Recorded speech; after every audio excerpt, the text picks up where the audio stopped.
Maverick News presents The Rick Walker Show. Defrag your mind.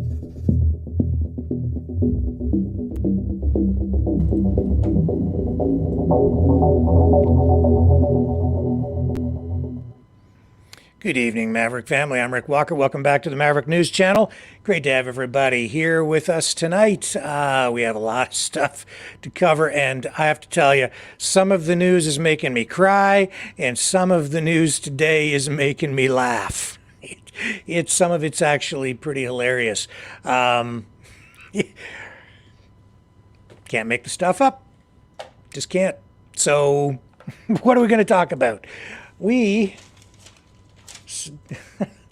Justin Trudeau says Pierre Poilievre wants to make Canada great again. And he says that's not what Canadians want. We have a special guest who's going to be joining us tonight, as promised. I told you there's a new political party that has started in Canada, and Grant Abraham will be along shortly to tell us all about the United Party of Canada. A new home for conservatives. And he hopes all Canadians. So we'll tell you about that as well. And Tucker Carlson, still setting the internet on fire. And his interview with Vladimir Putin hasn't even dropped yet. It's supposed to run on Twitter, X, tomorrow. And the hype around this is unbelievable. So we'll show you what's going on with that tonight as well. Also, I have a new audio set up here and a new phone system. The audio system is needed for the new phone system, which I'm hoping will be a little bit more cost effective than the system we've been using. So we will go to the phones this evening as well. That will give you guys a chance to weigh in on the conversation. Hopefully all this technical stuff works tonight. I'm still trying to figure out how to drive this car, this digital internet thingy. But anyway, we'll see how all that goes. If everything falls apart, I'll switch over to the old system and we'll carry on. But you guys should have an opportunity tonight as well to join the conversation with a new phone number.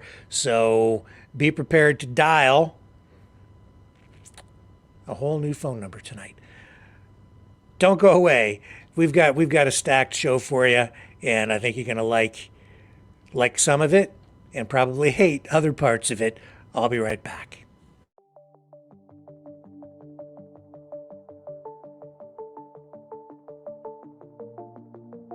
Greetings, brave Mavericks. Our quest for truth continues. We go beyond fake news. Together we expose propaganda. Together we pull others out of rabbit holes. We are maverick thinkers. We are all unique individuals, defenders of individual rights and freedoms, credible, trusted, grounded in reality. Maverick News, defending free speech, Donate at freedomreporters.com. Do it now. Tomorrow may be too late. Maverick News. The world is watching.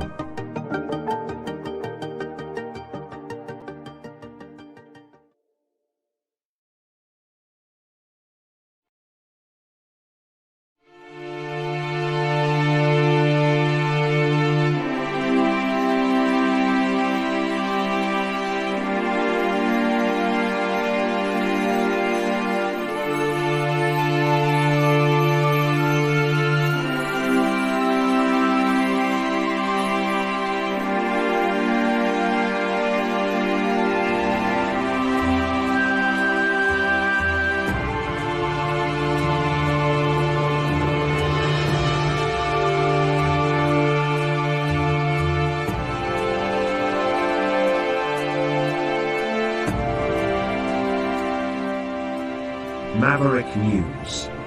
The world is watching.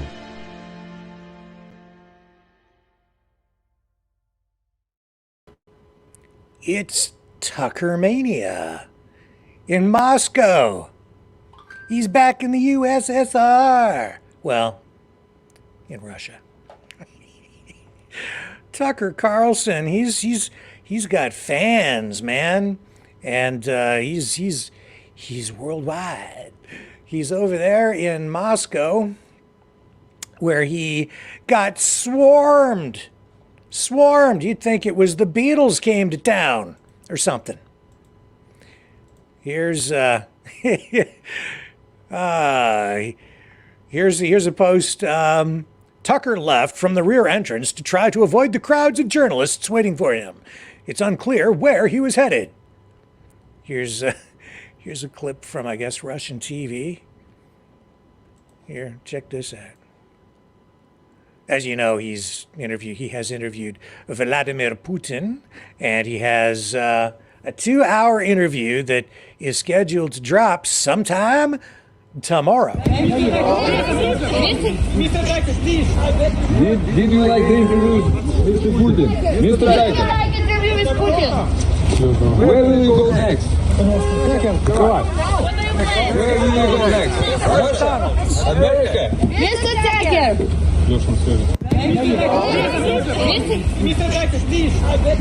Did you like the interview? What do they think he's going to tell them? Yes, he told me all the secrets. So they're chasing him around in Russia to get him to say, I don't know what. This actually makes me laugh a bit too, because people are losing their minds over this. He's a journalist, and he's over in Moscow, and he's doing his thing, and some people think he's not a journalist, and some people think that he's whatever. It doesn't matter, man. He should be free to do what he wants, and he's over there doing his thing. And the mainstream media, by freaking out, and the government by freaking out, are really just generating more attention for this. They're promoting it, is what they're doing. Here's okay, look. And this is so silly. You know what it is? Everybody knows this is like the big thing, right? So all the media, they're doing stories on this because they know they'll get clicks. They'll get ratings. So they're very focused on it. This is in the news cycle. It's hot. So they're just chasing him around. They're like paparazzi. They're chasing the media celebrity, the star, Elon Musk's, #1 celebrity, Tucker Carlson. Newsweek posts this.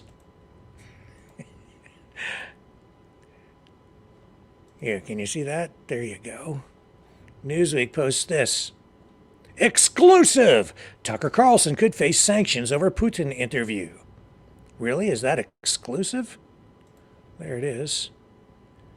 Well, I knew that a while ago, like last night. So, in fact, I think I may have mentioned it in the broadcast last night. So I'm not sure how exclusive it is, especially when you look over here. Where did Newsweek get the story? Probably from here. American media picking it up from Russian media. TASS, Tucker Carlson may be subjected to EU sanctions for interview with Putin. I haven't read this. I don't know, maybe it's the other way around. I don't think so, though. This is dated today. Out of New York, U.S. journalist Tucker Carlson may be subjected to European Union sanctions for the interview with Russian President Vladimir Putin. Current and former MEPs told Newsweek. Okay, so I'm wrong. I guess Newsweek had it first. And TASS picked it up from them. But I'm sure I heard it last night. Anyway, I apologize, Newsweek. I guess you did have it first. I'm doing this stuff on the fly. According to Guy Verhofstadt, a former Belgian prime minister and current member of the European Parliament, the interview with Putin can turn Carlson into a target for the European lawmakers. He opined that the reporter is a mouthpiece of former U.S. President Donald Trump and Vladimir Putin. He added that the EU imposes sanctions against anyone who assists the Russian leader. Quote, it seems logical that the European External Action Service examine his case as well, the lawmaker said. Luis Garciano, a former MEP, agreed with Verhofstadt, claiming that Carlson can no longer be considered a reporter because he became a propagandist. Meanwhile, another lawmaker, Ermis Payet, pointed out that, quote, you can end up on the list of sanctions for propaganda of the Russian position. This concerns primarily travel ban to EU countries, Payet specified. Kremlin spokesman Dmitry Peskov confirmed that Carlson met and talked with Putin. According to the spokesman, the interview will be published once it is prepared. Tomorrow, I believe, is what I'm hearing. That was right, and I got that from Alex Jones, who in a video said that and then said, F you, New World Order. According to the Wall Street Journal, Carlson will publish the interview on February 8th, that's tomorrow. It is expected that the interview will be uploaded to his X page and to his official website. How do you get an exclusive story on something that is public knowledge anyway? And how do you get an exclusive from somebody like Tucker Carlson, who's really not saying anything to the other media? So Carlson announced that he intends to seek an interview with Ukrainian President Vladimir Zelensky as well, because all previous interviews of the Ukrainian leader for U.S. media were propaganda, not journalism. So he says the other media is propagandists, and the mainstream media says that he's a propagandist. Everybody's pointing their fingers at everybody else saying, you're the propagandist. So they want to throw him in jail. And there have been calls on the U.S. side to prevent him from coming home to America, an American citizen. Ban him. What is this? I tell you, it's people have lost their minds, especially people in the MSM. I've never seen anything like this. What a circus.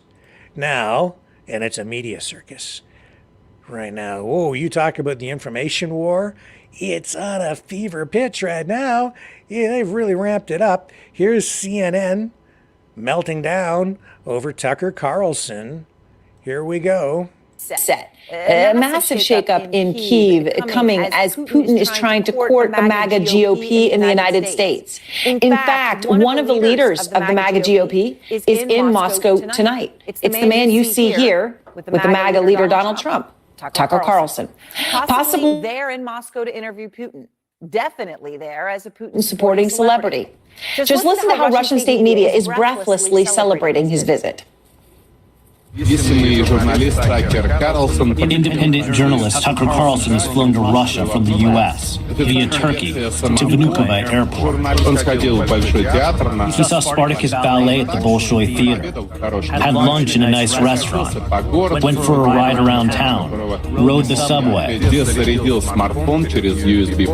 charged his smartphone via a USB port and connected to a fast and free Wi-Fi internet. He charged his phone. Although they're knowing the details about the fact that it was during USB port may give him reason to think twice about all of this. But look at them talking about him like a celebrity. Everything he does on camera, breathlessly repeated. No, it is unclear if an interview between Putin and Carlson will take place. But if it does, it gives Putin a chance to sit down with a big supporter. It might be worth asking yourself, since he's getting pretty serious, what is this really about? Why do I hate Putin so much? Has Putin ever called me a racist? Has he threatened to get me fired for disagreeing with him? Does he eat dogs? These are fair questions, and the answer to all of them is no. Vladimir Putin didn't do any of that. I'll actually always remember watching that clip. I was standing in Ukraine 48 hours before the war began there.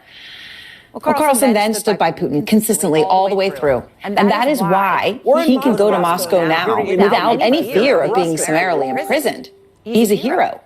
This was Putin's mouthpiece in the United States, somebody who had turned a blind eye to the atrocities committed by Putin because they were happening far away. Once vibrant towns turned to ruins, mass graves with dozens of bodies in the Kyiv suburbs, a theater full of innocent women and children sheltering, bombed, despite the giant world's children written on the roof, more than 200,000 Ukrainian soldiers killed or injured.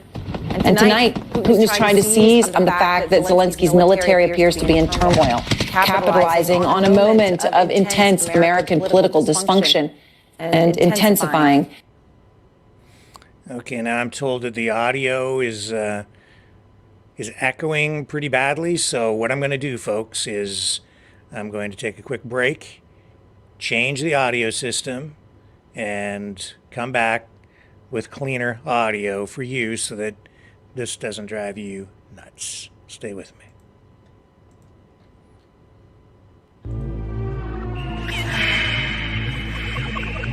Fighting the Great Reset. By leading the Great Resistance.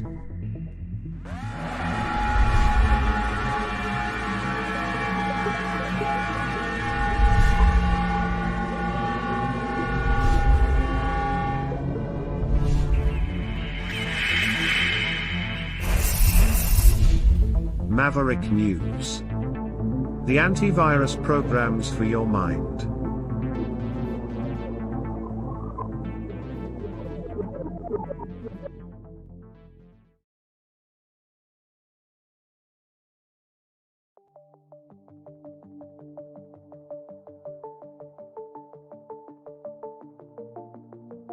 Greetings, brave Mavericks.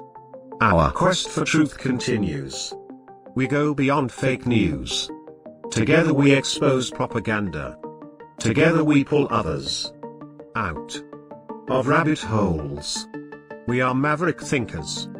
We are all unique individuals. Defenders of individual rights and freedoms. Credible. Trusted. Grounded in reality. Maverick News. Defending free speech. Donate at freedomreporters.com. Do it now. Tomorrow may be too late. Maverick News. The world is watching.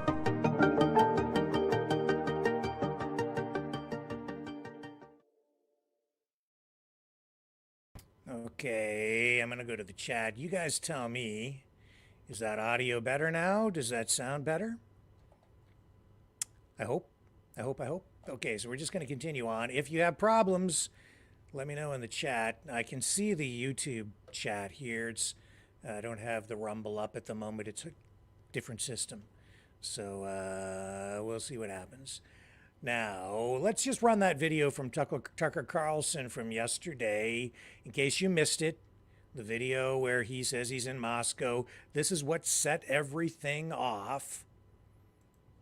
This was the trigger that started Tucker Mania. Here we go. Tucker Mania in Moscow. Here's Tucker. We're in Moscow tonight. We're here to interview the president of Russia, Vladimir Putin. We'll be doing that soon. There are risks to conducting an interview like this, obviously.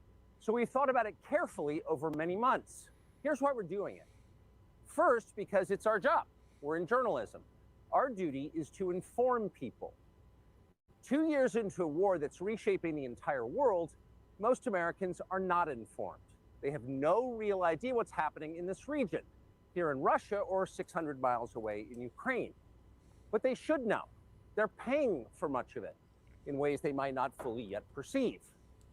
The war in Ukraine is a human disaster. It's left hundreds of thousands of people dead, an entire generation of young Ukrainians, and it's depopulated the largest country in Europe. But the long-term effects are even more profound. This war has utterly reshaped the global military and trade alliances, and the sanctions that followed have as well. And in total, they have upended the world economy. The post-World War II economic order, the system that guaranteed prosperity in the West for more than 80 years, is coming apart very fast, and along with it, the dominance of the US dollar. These are not small changes. They are history-altering developments. They will define the lives of our grandchildren. Most of the world understands this perfectly well. They can see it. Ask anyone in Asia or the Middle East what the future looks like. And yet the populations of the English-speaking countries seem mostly unaware. They think that as nothing has really changed. And they think that because no one has told them the truth. Their media outlets are corrupt. They lie to their readers and viewers. And they do that mostly by omission. For example, since the day the war in Ukraine began, American media outlets have spoken to scores of people from Ukraine, and they've done scores of interviews with Ukrainian President Zelensky. We ourselves have put in a request for an interview with Zelensky, and we hope he accepts. But the interviews he's already done in the United States are not traditional interviews. They are fawning pep sessions specifically designed to amplify Zelensky's demand that the U.S. enter more deeply into a war in Eastern Europe and pay for it. That is not journalism. It is government propaganda. Propaganda of the ugliest kind, the kind that kills people. At the same time, our politicians and media outlets have been doing this, promoting a foreign leader like he's a new consumer brand. Not a single Western journalist has bothered to interview the president of the other country involved in this conflict, Vladimir Putin. Most Americans have no idea why Putin invaded Ukraine or what his goals are now. They've never heard his voice. That's wrong.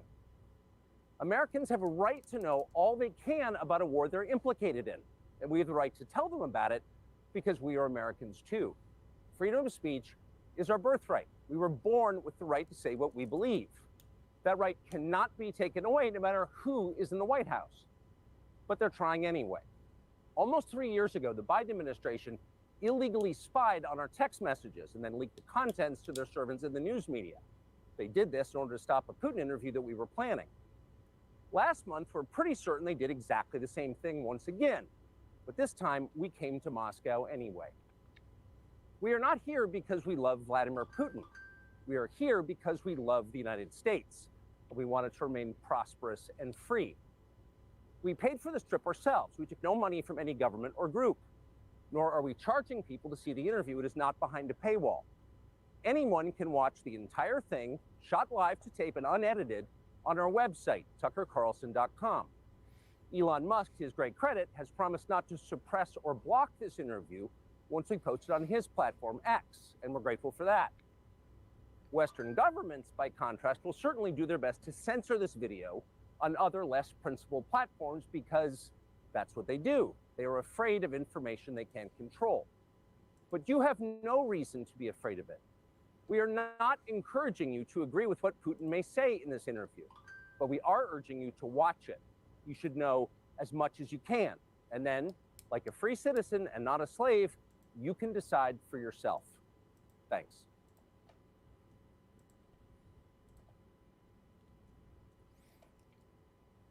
He is right that the world is changing. The world economy has been upended.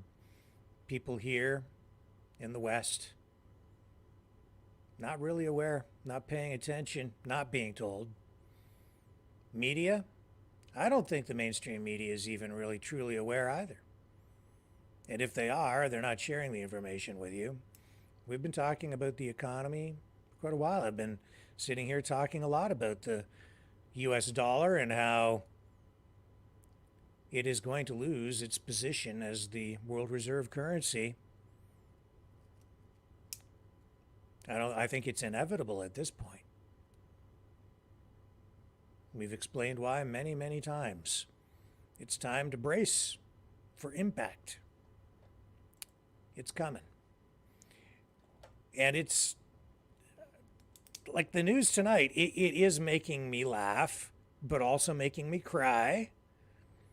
Because here in Canada and the United States, we've always been a society that has cherished, I thought, free speech. That's what we're fighting to preserve here every night. And yet my colleagues in the mainstream media, my former colleagues, in the mainstream media are over there cheerleading for censorship these days. They want Tucker Carlson, some of them thrown in jail.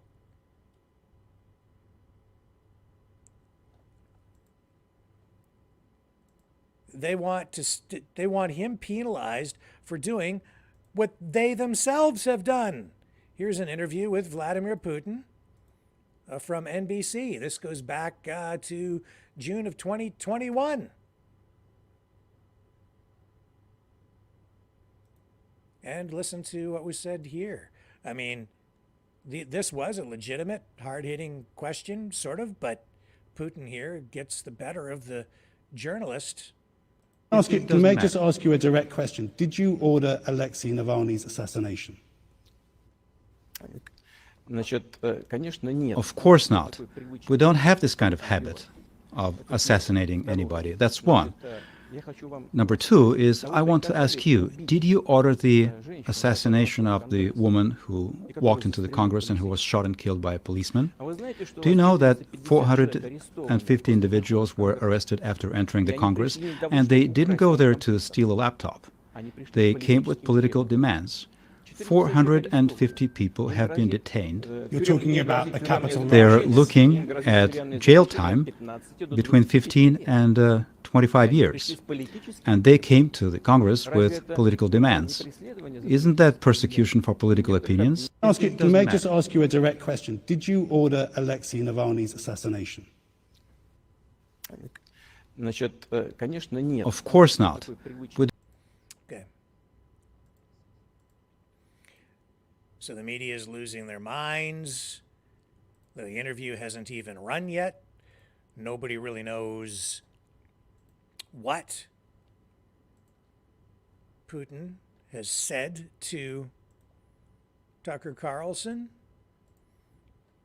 Elon Musk tonight tweeting about this, saying that, commenting on this post, saying the European Union is said to be seeking sanctions and a travel ban against Tucker Carlson for his interview with Russian President Putin.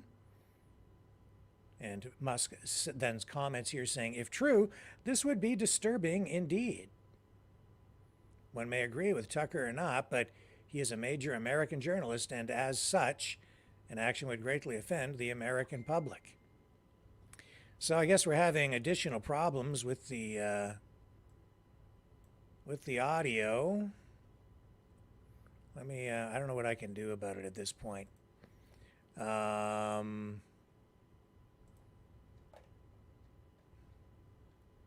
Should have left well enough alone, Rick, I guess.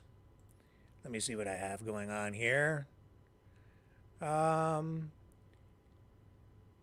about that? Is that a little bit better, maybe? Or how about if I do that? Now we should have more gain on the microphone anyway. Hopefully that's a bit better. We okay, guys? Let me know in the chat. And I will continue on here. Okay, good. Excellent. So we have a little more gain on the mic. So hopefully the clips that we run tonight will be loud enough as well and be balanced out. I'll keep working on this system to get it set up a little bit better for everybody. Now, where was I with this Tucker story? Yeah, so Musk saying that it would be disturbing indeed. One may agree with Tucker or not, but he is a major American journalist, he says, and as such an action, he says, would greatly offend the American public. I think so. Even if he is a propagandist, he should still be allowed to go and do what he wants to do. I think, maybe. Should he? I don't know. If you're at war and you go and record an interview, which is actually propaganda because for whatever reason you are in the back pocket of the world leader that you're interviewing, who is at the time an enemy of the state because you're at war with the country he leads, would that then make you a propagandist? And would that be an act of treason? Or if you are a legitimate journalist acting in good faith, then would you be doing your job properly? And yes, I would say so. So that's really the question, isn't it? Is Tucker Carlson acting in good faith? Nobody knows. Nobody knows, but the mainstream media losing their minds. I guess it just comes down to whether you believe that Tucker Carlson is acting as a journalist or not.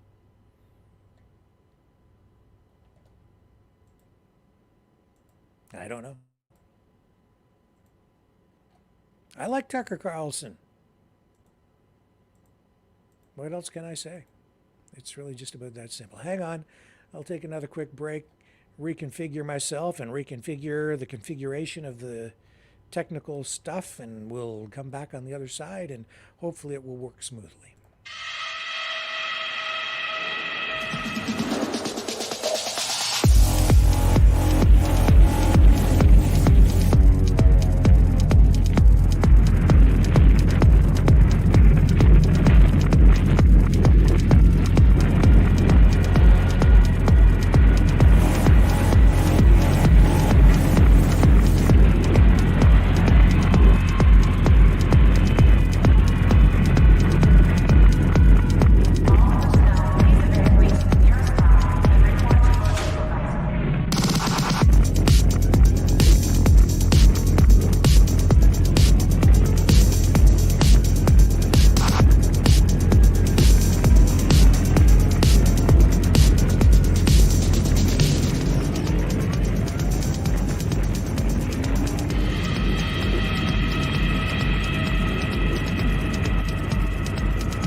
Maverick News.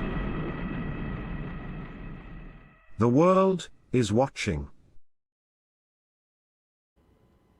Okay, let's move on to other news.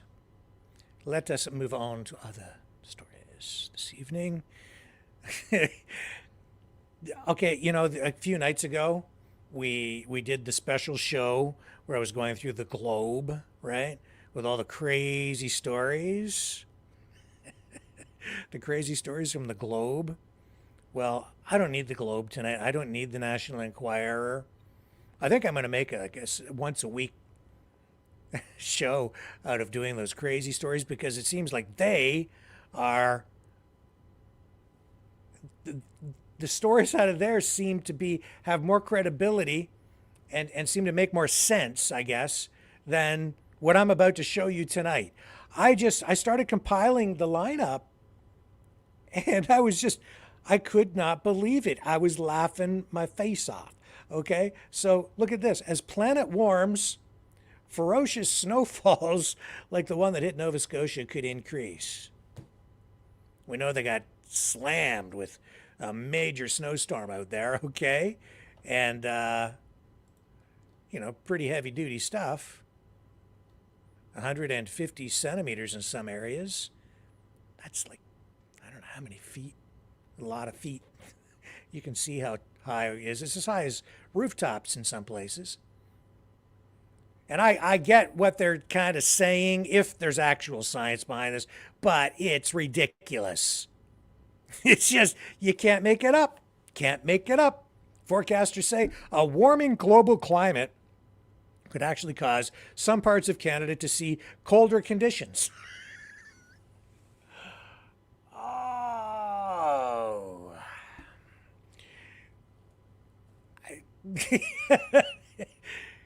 Because of global warming, it's going to get colder, including heavy snowfalls like the one that hit parts of the Maritimes this week. Should I even bother reading the rest of this?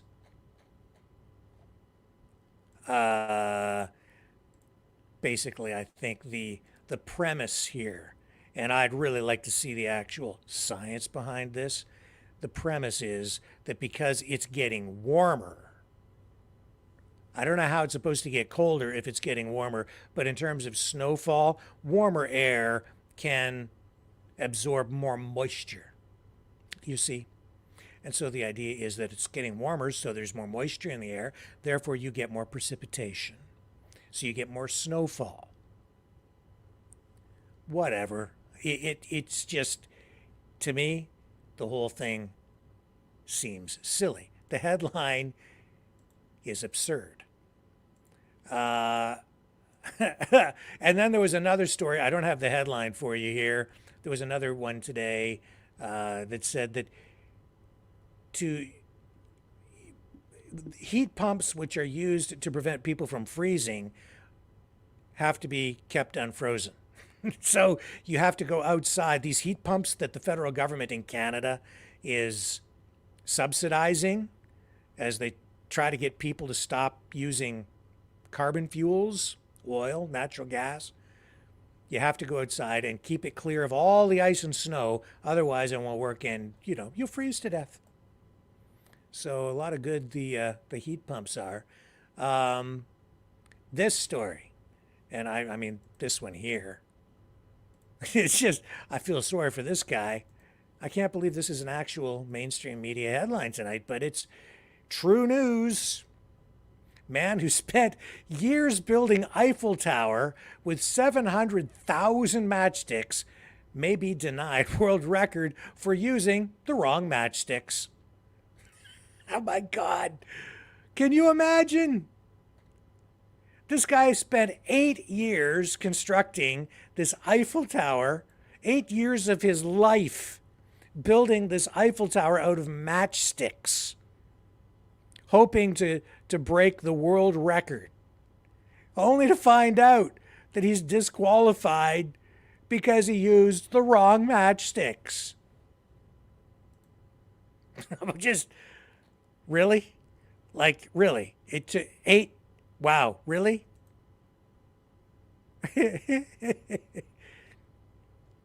Oh my God. Let's take a look at this thing, shall we? Let me see if I can get it up here. I don't want the audio to play because I don't want to get a copyright strike. Yeah, I'll try and get you video of it later. There's that one. So the media, so the Eiffel Tower guy used the wrong matchsticks. 8 years of his life wasted. The climate is warming, so everything is warming, so everything's going to get colder, and you're going to get more snow. And then there's this, Nikki Haley. I don't think I've ever seen this in my life. How do you lose? How do you lose on the ballot to none of the above or none of these candidates? That's what happened to Nikki Haley. Donald Trump didn't beat her. Well, maybe in a way he did, but Nikki Haley loses to none of these candidates in the Nevada GOP primary because Trump wasn't on this ballot. The way the system there works, he's on a different thing. So she's up against basically nobody, and she loses to none of these candidates on the ballot. She lost. She couldn't even beat none of these candidates. It was a stinging rebuke of Haley, the former U.S. ambassador to the United Nations and South Carolina governor, and one that some party leaders had encouraged. The outcome in Nevada was Haley's third consecutive loss in an early state primary contest. Still, Haley's campaign indicated that the results wouldn't affect how long she'd stay in the race. "I'm not giving up. Nobody wants me, but I'm not quitting. I'm not going away." Even Donald Trump knows that when you play penny slots, the House wins, they said. Who said this? This was a spokesperson for Nikki Haley, Olivia Perez Cubis. "We didn't bother to play a game rigged for Trump. We're full steam ahead in South Carolina and beyond."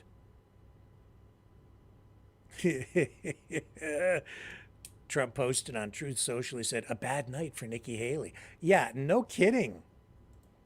I've never seen that before. You hear about people talking, they talk about, "I don't like any of the candidates. I'm going to write in none of the above," or "I'm going to spoil my ballot," or whatever. But I've never seen a candidate lose to that in my lifetime. Now, maybe somebody else has, but that has, for me, that's a first. And I've covered a lot of elections in my days because I'm getting old. But that is, I think that's hilarious. I almost feel bad for her. Almost. It is kind of funny. Oh, you can't make it up. You just can't. And then there's this one. Oh my God.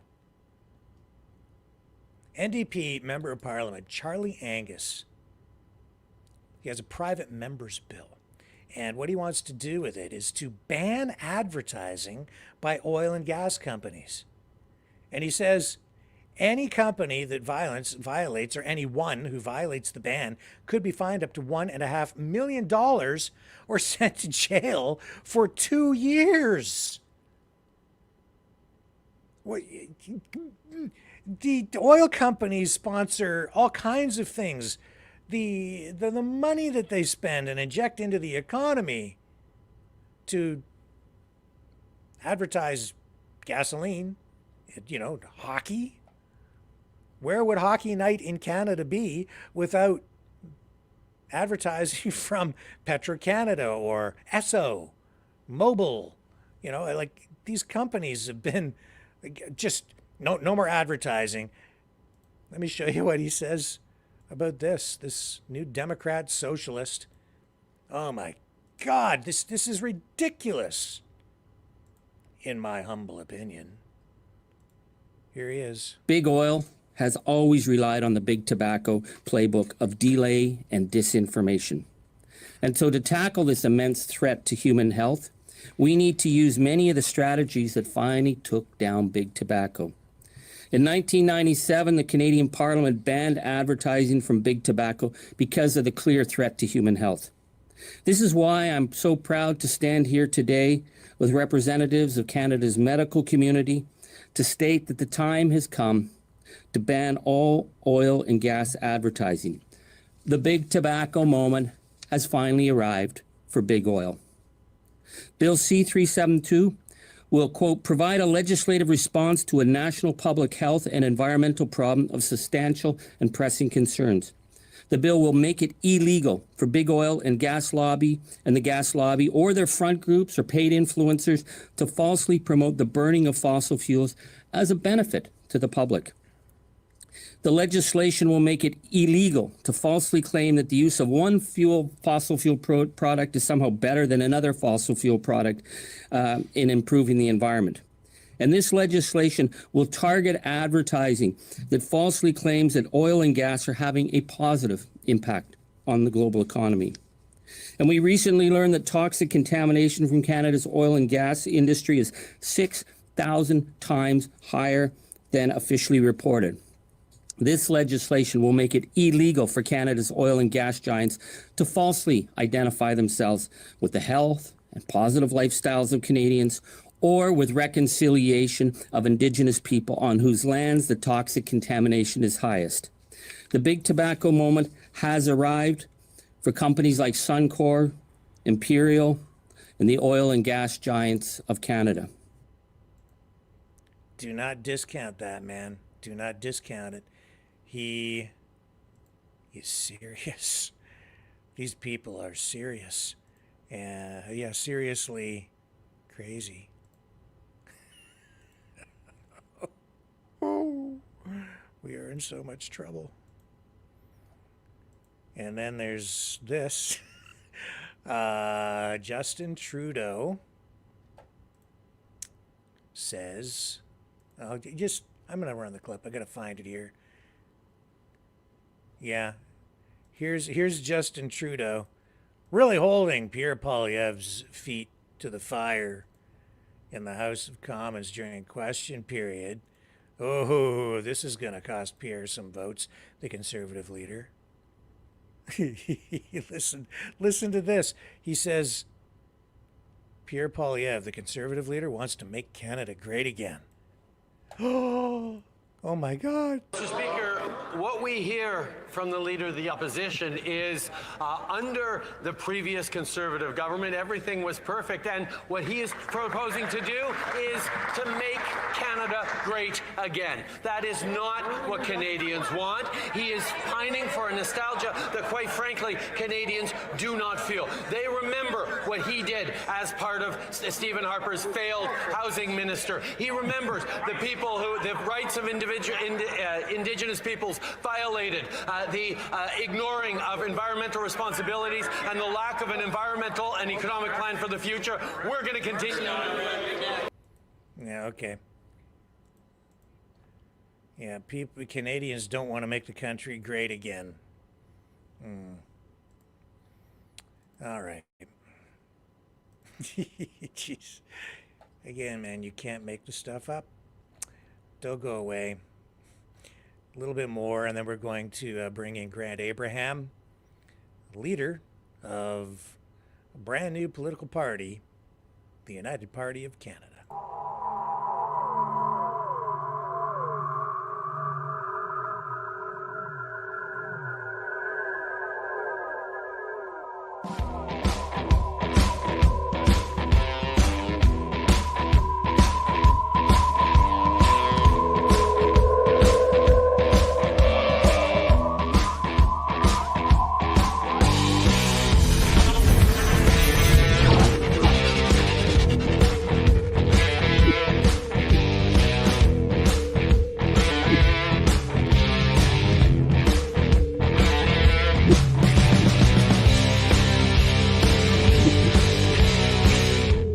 Maverick News. The world is watching.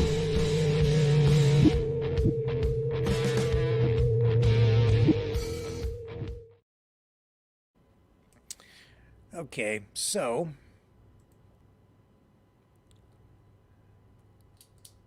auto theft. This is what they're focused on, the Liberal government. Cabinet ministers are tackling this issue. This crucial summit that they say is tackling the alarming surge in auto thefts across Canada. Industry Minister François-Philippe Champagne sets the tone for this, emphasizing the importance of addressing issues that hit home for Canadians.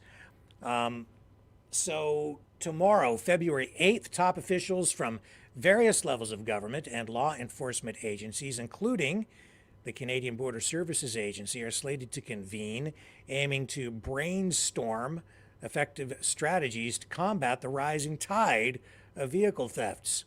According to a report by the Canadian Finance and Leasing Association, a vehicle is snatched every 6 minutes in Canada, making a return to peak theft levels seen, or marking rather a return to peak theft levels that were seen back in the early 2000s.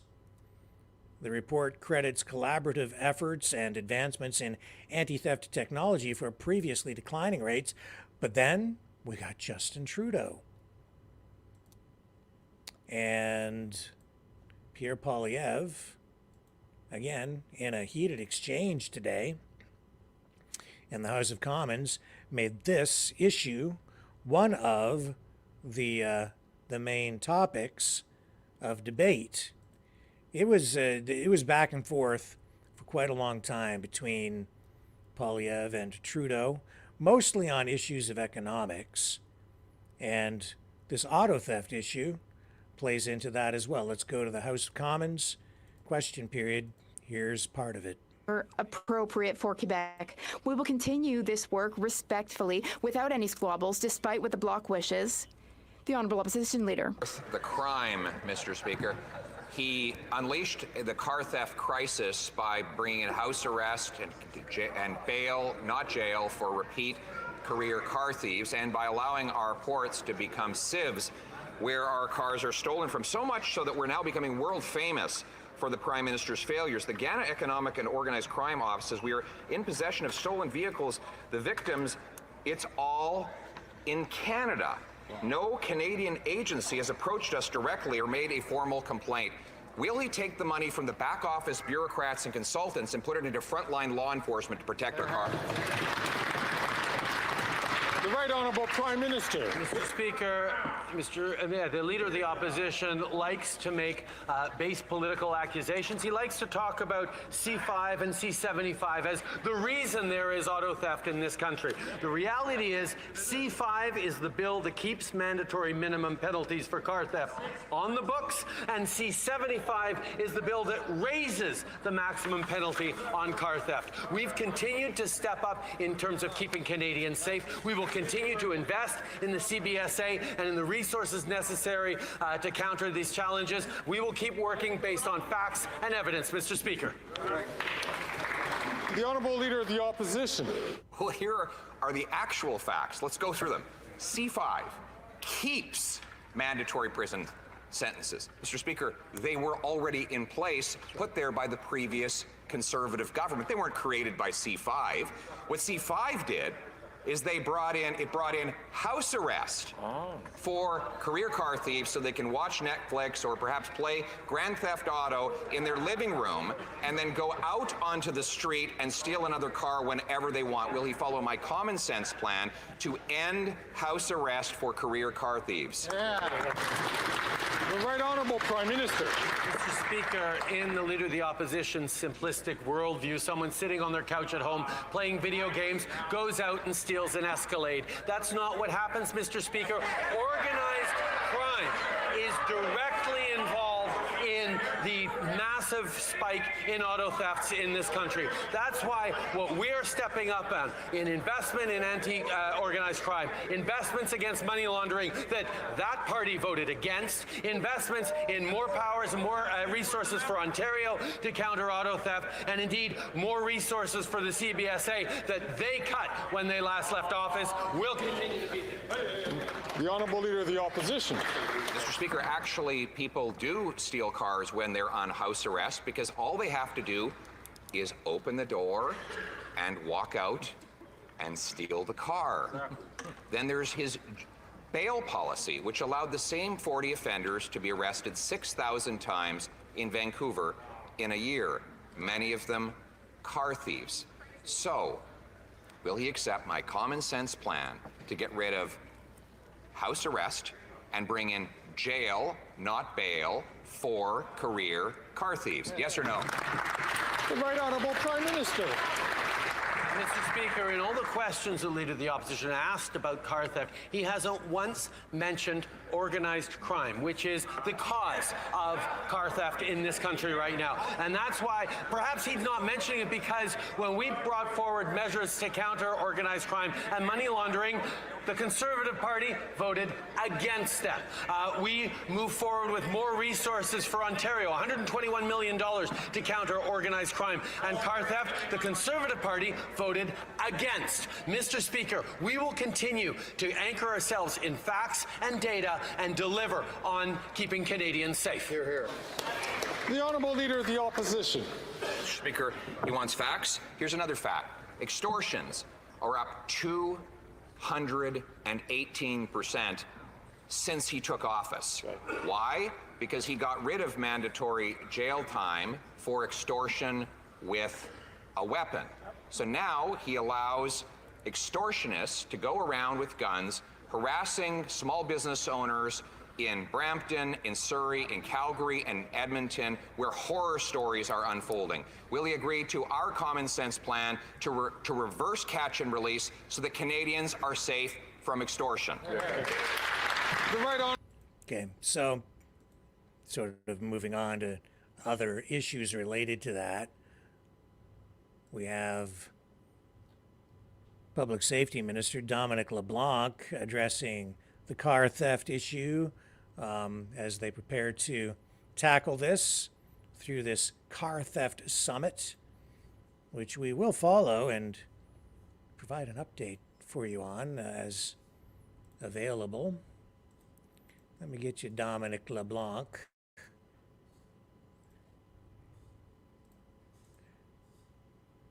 One moment, here we go. Public Safety Minister on Parliament Hill. exportations aboutissent dans nos ports, et en particulier le port de Montréal. English coming up. So today I'm pleased to announce an additional investment of $28 million to bolster the Canada Border Services Agency's ability to detect and search containers with stolen vehicles. The agency will explore new detection technology solutions and the use of advanced analytical tools such as artificial intelligence. This new funding will also enable them to enhance their collaboration with local and provincial police partners and international law enforcement agencies to identify and pursue these car thieves. Lors de ma visite au So it is an international problem. These guys stealing these cars in and out of the country, over the border, chop shops, massive increase in recent years in car theft. It's a problem, folks. Will the politicians solve it? Stay tuned. More to come right after this.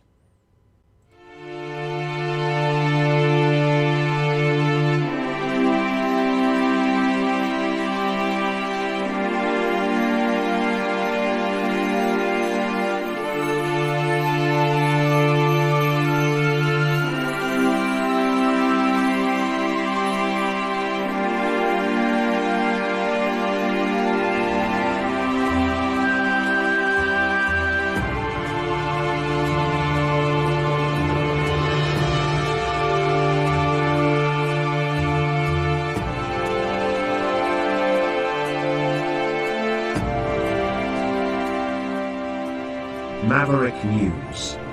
The world is watching.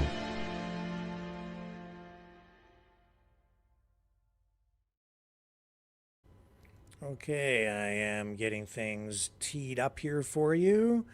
We're going to take another quick break, and when we come back, we will have Grant Abraham join us. Grant is the author of this book, The Battle for the Soul of Canada. He has been on this program before. He tried to run for the leadership of the Conservative Party of Canada. It didn't work out, but he is committed to trying to make real change in Canada and is also very freedom-focused. So he has now set his sights on a by-election in Durham, where he is hoping to win a seat at the federal level for his newly formed United Party of Canada. And when we come back on the other side of this, Grant will join us to explain what the United Party of Canada is and how it's a new home for conservatives, true conservatives, and, he hopes, all Canadians. Stay with me. Be right back.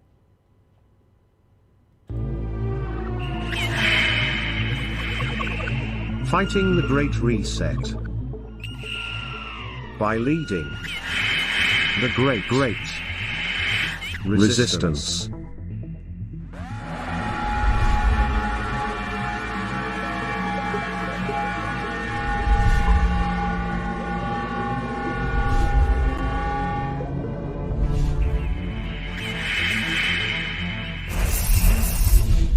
Maverick News.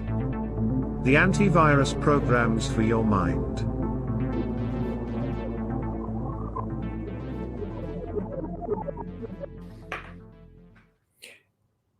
Grant Abraham, thank you so much for joining us on the program again. It's great to have you back, and you have exciting news. Yes, I do. It's good to be with you again, Rick. I think the last time we talked was at the launch of my book briefly, and then after the Conservative Party leadership race. And I'm here today with, some exciting news because myself and thousands of Canadians across this country have looked at the political landscape. All of us probably would have been defined as Conservative Party members, and we're simply looking at what the Conservative Party is not doing and forming a new party called the United Party of Canada. It's a party that seeks to return Canada to its bedrock values, to start to make sense again of the chaos that we're seeing in our country. It's a party that is interested in the bottom up, the way the Conservative used to be in terms of the grassroots, and it's a big tent party that's bringing together the broad issues across our country for conversation, so that we can actually have the real conversations about what is actually deconstructing our nation, and what makes us ask the question, where has our country gone in the last 8 years? And the answer is not just more money or cutting carbon tax. There's a deeper molecular issue going on in our nation that I think we need to talk about. And I think many conservatives across the country are waking up to that conversation and joining the discussion with us. So that, I think, for you is the key, right? Is first of all to get focused on the foundations of the country, the things that made Canada to begin with.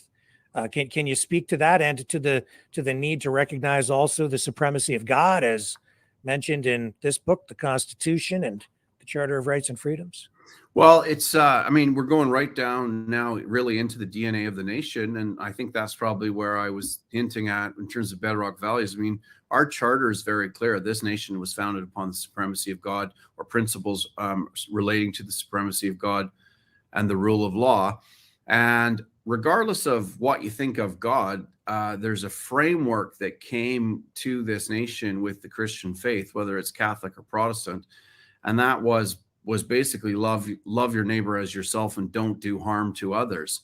And right now we're in a position where we have forgotten as a nation the concept of the supremacy of God. I would go further and say we've forgotten the reality of the existence of God. I personally would take the view that he's not an indifferent bystander. He is involved in the affairs of men and women and nations. And for generations, Canadians have held that belief.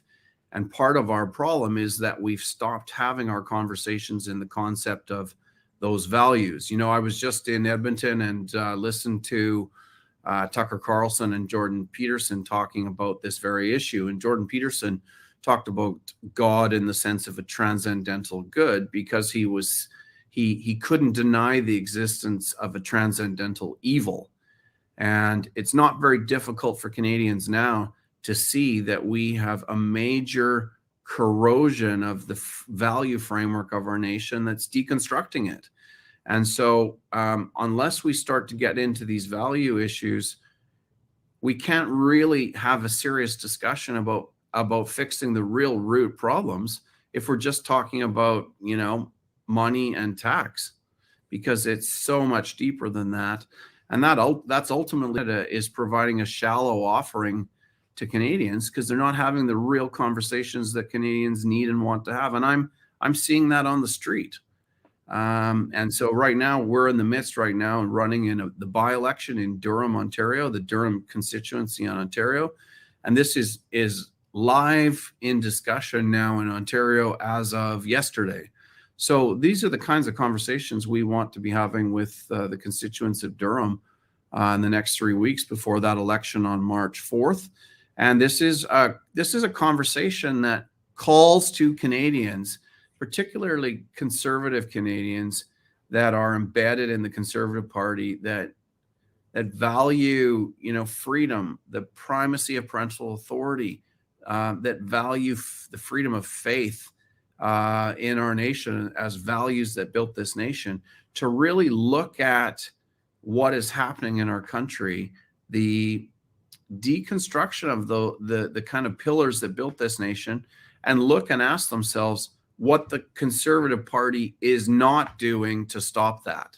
And I think there's a huge conversation there. That is essentially what I've taken the time to write a book about, to wake up the social conservatives in Canada, whether they're Sikh or Muslim or Christian, and to look and say, we've got bigger problems. We can't just get hung up on the tinsel that the Conservative Party is hanging out on this dying tree called Canada. And so, yeah, real conversations we've got to have. And I think that's why I appreciate talking to you, because you're good to go there to have these conversations. Yeah, what we're talking about here, I think, is globalism. It's the connections with the World Economic Forum, the World Health Organization. It comes down to an issue of sovereignty and Justin Trudeau's vision of Canada being the world's first post-nation state. Yeah, and that is deeply concerning. And I believe that when Justin Trudeau said that, most and many, if not probably by far a great majority of Canadians, didn't flag that as a significant statement for the country when he made it in 2018. That's deeply, deeply concerning. It is the narrative behind the changes that we're seeing happening with regard to the influence of the WEF, with regard to the World Health Organization starting to take the primary decision-making authority for our health in Canada in the event of a pandemic. We're seeing the changes of the definitions of pandemic to make it easier to define one. And this is all poured into a punch bowl in Canada where we have significant regional alienation. Another pandemic is going to open up a Pandora's box of other issues around the freedom. We already saw the intervention of the convoy in 2022. And I can tell you, coming from Calgary, that is never far away from the surface in terms of processing both what the Liberal Party's doing and also what the Conservative Party is not doing. And so, even today, we're in a conversation now in Alberta where we've had Danielle Smith pass legislation affirming parental authority and seeking to block children transitioning before they're 18. And we have unions. I haven't seen it yet. It's supposed to happen today, February 7th. We have teachers seeking to take children out of schools as part of a protest in opposition to this legislation. And we have a Conservative Party who isn't commenting on what a Conservative premier is doing in Alberta. And that's a shocking paradox. And really, we should be talking about why there's not broad affirmation, because so many Canadians, a great majority of Canadians, would stand with the Premier's position. They just don't want the hassle of having protests and very intense people opposing this issue. So it's time for conservative-minded people on, whether red or blue, on these kinds of issues to re-engage and ask why it is the Liberal Party's facilitating this. This isn't about freedom. It's not really a health issue. It's an elective surgery. And why we aren't defining health as intervention for illness. And, there are deeper discussions here for our nation. Why do you think Pierre Poilievre and the Conservative Party of Canada is afraid to address these issues? Are they just trying to cultivate some of that liberal voter base? Are they afraid of being attacked? And why are you not afraid to talk about it? And do you think that can lead to you being elected? Well, I think it can, because I think Canadians are fed up with these issues going on beneath the surface that are the elephants in the room that we don't talk about. So I believe that it's time for fresh voices in this country. I'm not a career politician. I'm someone who's looking at this ecosystem in Canada, this political ecosystem, and these changes that are happening in our DNA without us really understanding why. Like, in what universe, and I want to come back to your question after I make this comment, but in what universe would we ever have any government that is in authority taking a position where we're changing the substantive framework of the nation, a reset, a post-nation state, which means our sovereignty is shifting to other places that aren't elected and that we don't have any real leverage of control over as a democratic people?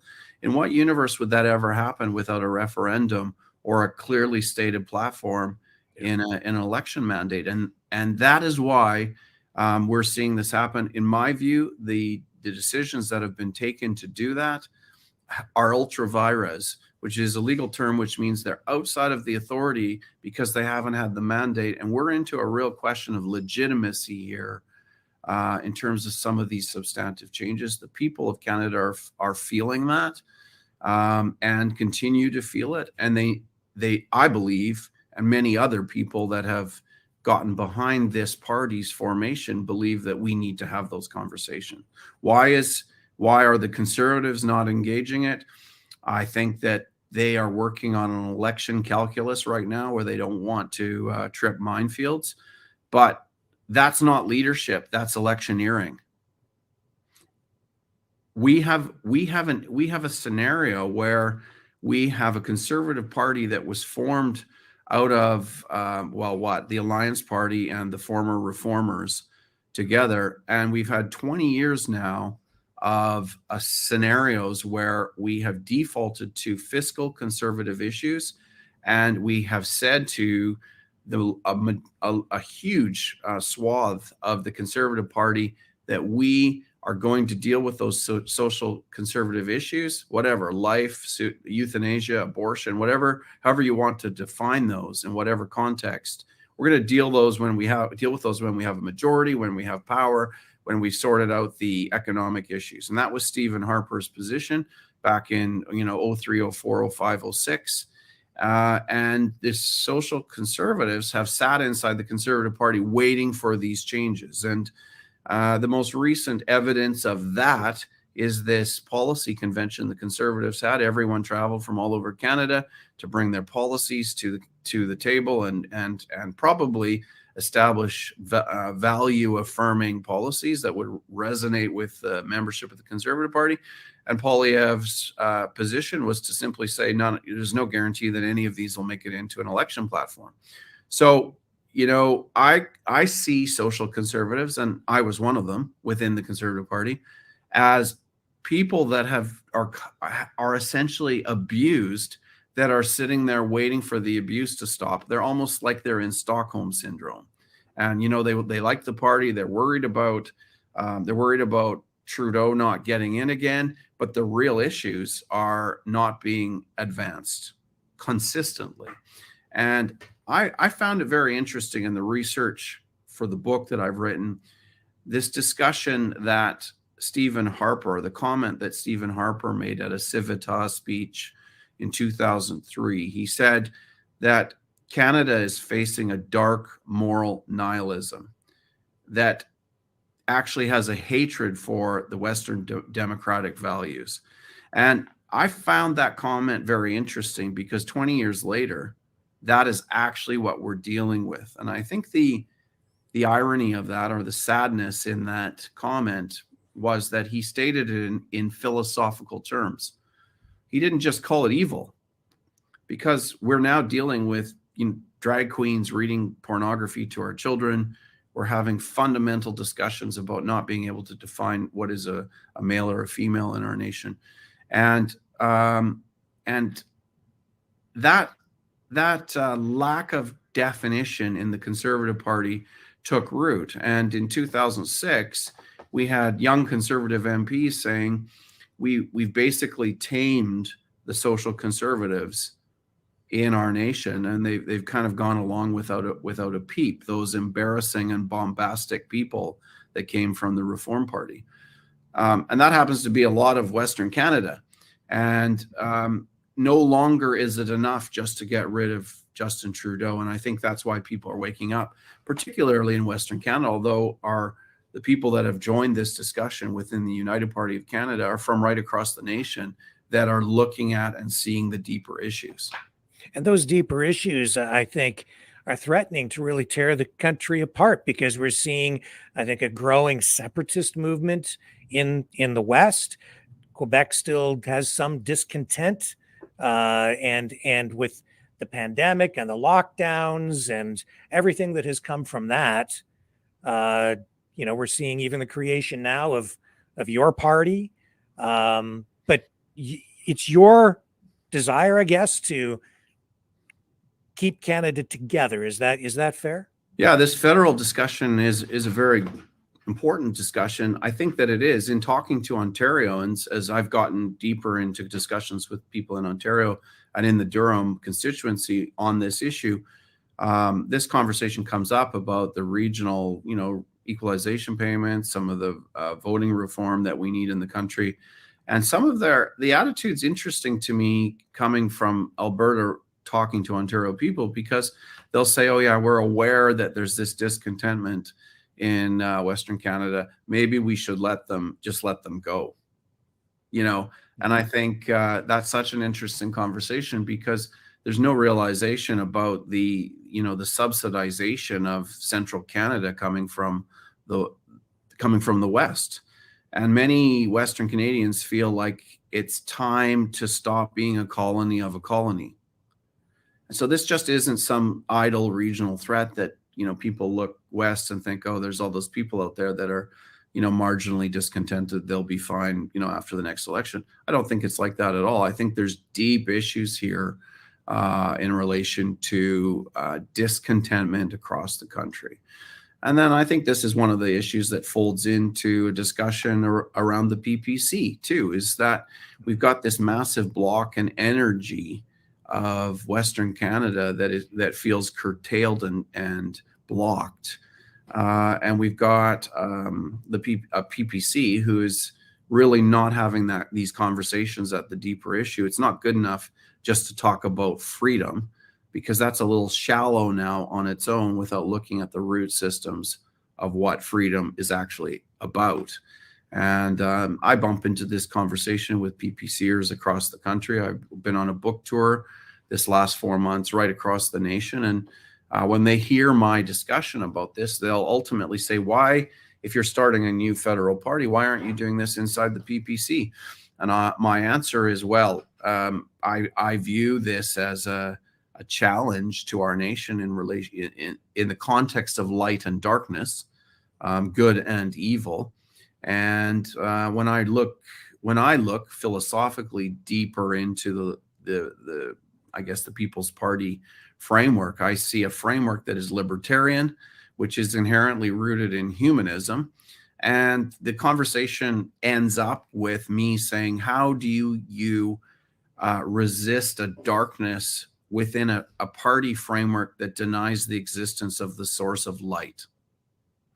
And I usually get two reactions. One is an explosion, and the other one is this cold reality that if anyone believes in a transcendental good or a God, they're recognizing that the philosophical framework of the PPC does not recognize that. And for many Canadians, 53.3% they still identify with a Christian faith, whether they go to church or not. There's a value system there that resonates, whether they're God-fearers or they're active parishioners. And to say that there's no God and he's not interested in the values or how a nation conducts itself is morally offensive. And whether someone is religious or not, recognition of the supremacy of God is important, because without that, it's Justin Trudeau who decides what's moral, or a government that decides what's moral and right. And we don't, I think at a very innate level, that core level, Canadians don't want to believe that we could live in a country where even if it's a notion of God, this notion of God is replaced by a government that is prepared to trample over charter rights, that's prepared to freeze bank accounts. And there are still recoiling ripples happening from that. With, I spoke to one pensioner who was a part of the convoy last week, and he is still dealing with the fact that his pension was frozen. And he's only just got it reactivated, and he's not getting it reimbursed for the time that he's lost. And I think it's nearly 10 grand that he missed payments on. That's a problem. If government breaks a contract like that, that's a problem. And this is the rankle that is beneath the water line, if you will, within the kitchen tables of our nation.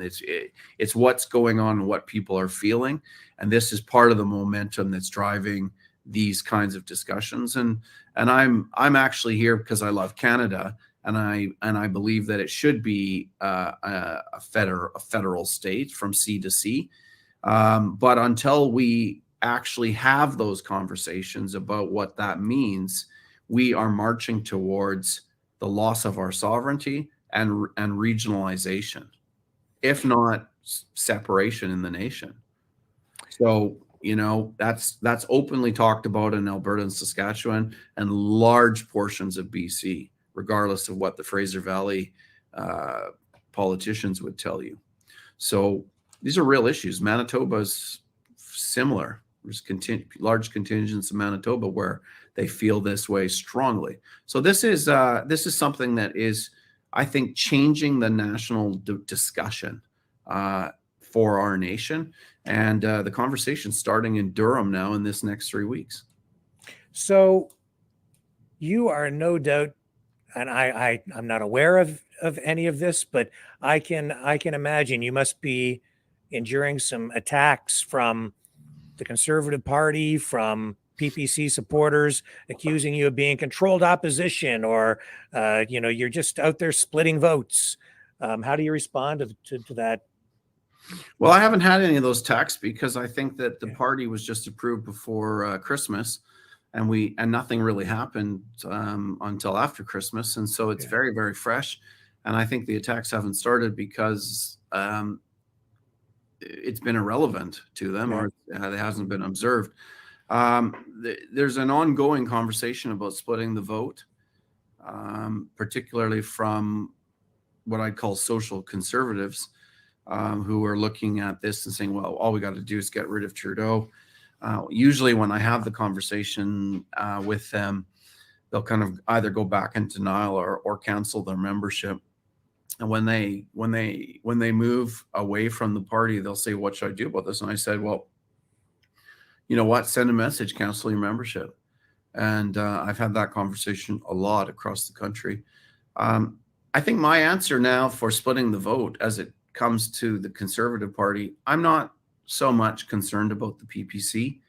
I have my views on where they're at in their life cycle. And I know Maxime Bernier. I've met Maxime Bernier, and he strikes me as a very nice man. I think he loves the country. I think he's working towards attaining 10% of the vote over the next 5 or 8 years or whatever.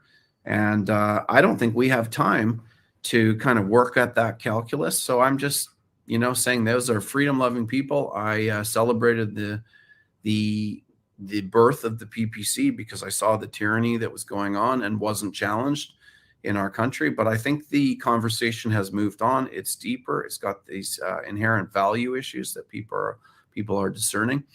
And in relation to people challenging this discussion about splitting the vote, that discussion is a very interesting one, because my answer really now to that is the Conservative Party has been splitting the vote for 20 years.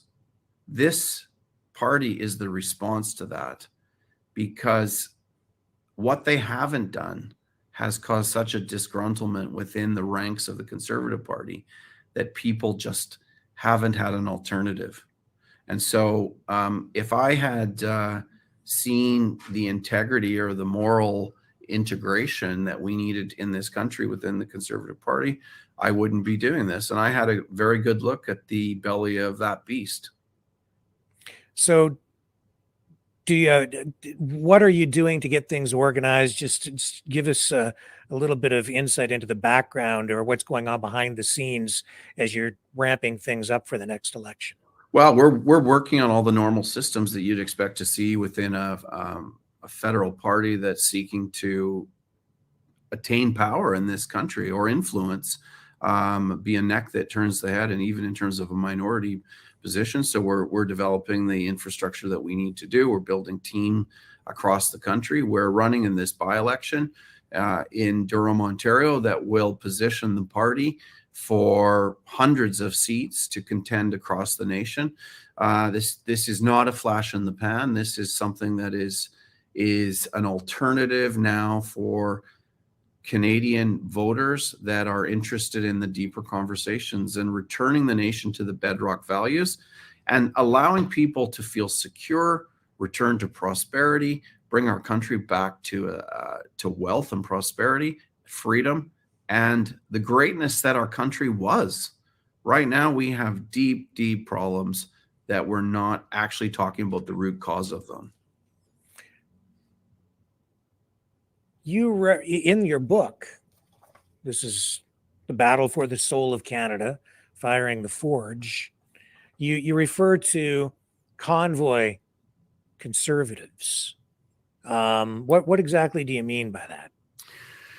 Well, I picked up on that term actually because I read Tasha Karadan's book, who's the name of the book I can't remember, but she talks about convoy conservatives. She refers to them as kind of these people that are on the fringe of conservatism in Canada. I think I don't want to misstate her. I'm just going from memory, and she kind of sees them as very shallow conservatives. I think in my estimation of her analysis of them. I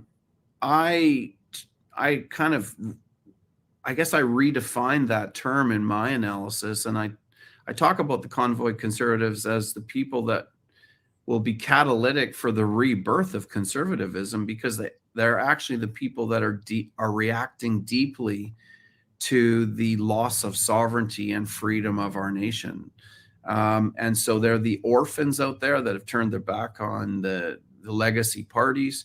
They're the people that joined the convoy because they knew that there was something deeply wrong and they showed up to stand for freedom. They're the people that are looking and saying, we have a value drift in this nation, which is making the country unrecognizable. And we're not hearing the conversations that will reflect the Canada that we love, or that reflect the Canada that we love. And so that tag, if you will, of convoy conservatives was kind of a negative, almost derogatory term assigned to these people that Pierre Poilievre may woo into the Conservative Party to help them with the next election, but that I'm suggesting are properly people that have already left and won't come back to the big blue tent of the Conservative Party because they see the deeper issues. And I think that would be a lot of the truckers and farmers and people that maybe don't vote out there normally, that know that they need to find a voice that is speaking to the full complexity of these issues at what I call a molecular level, or a deeper issue than just more money in your pocket, or bringing home apples, because it's so much more than that right now in our country. When I go out and speak to people in public, and I think like yourself, here in Ontario, it seems most people are still sort of asleep when it comes to politics, even after the pandemic.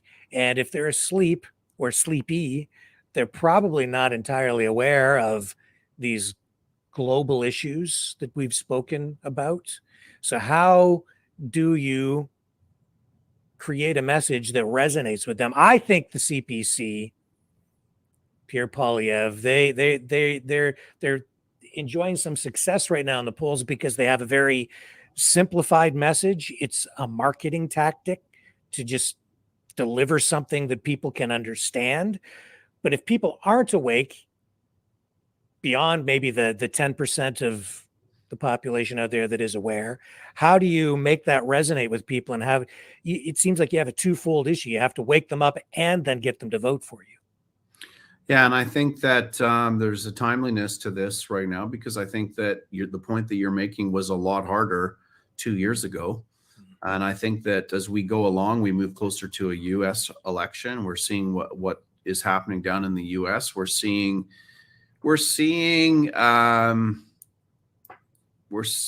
discussions that are happening in Alberta. And I attended the UCP AGM in Calgary right before Christmas. It was in November, I think it was. And there were about 4,000 people in that room for that conference. The singular standing ovation that Danielle Smith got was when she raised the discussion about the primacy of parental authority. Standing ovation in that room, more than any economic discussion. There were other ovations that she got, and some people stood up for other issues, but the room stood for that issue. So there is this discussion about what is our perception of reality and what is actually reality out there in terms of people's minds. And I actually think there's a much higher level of consciousness to these issues in the country right now than maybe we think. There's an awakening. And I think also we've got these discussions now that are very real across the country in terms of policies that are being pushed, like protecting the innocence of children until they're majority age, which is a flash right now in Alberta. And this is becoming a value discussion for the nation. And this is waking people up, because in rooms across the country, whether it's Sicamous, BC, or Stettler, Alberta, or, you know, Kindersley, Saskatchewan, whatever, you talk to people about the protection of their children and the innocence of their children. And it's pretty clear in the room that anybody would bleed or die to stop their kids being interfered with and that innocence being lost.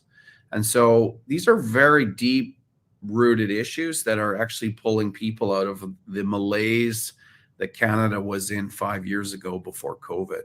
And so part of the answer to your question is that I think that people are waking up, because I think there's a confrontation going on right now in the nation with these issues that we're actually speaking to. And it's very obvious that the Conservative Party is not speaking to. And so there's a lot of criticism right now in relation to why Pierre Poilievre would send a memo around, if that's a true story. I think that it is, saying that the Conservative MPs are not to comment on what's going on. It's a very curious thing to me that we have Leslyn Lewis, a Conservative Party MP, issuing a petition around the nation where she's got 60,000 signatures, but the Conservative Party of Canada is not behind it. Pierre Poilievre, to my knowledge, hasn't commented on it or signed it, or neither of other caucus members. Why is that? Why is that?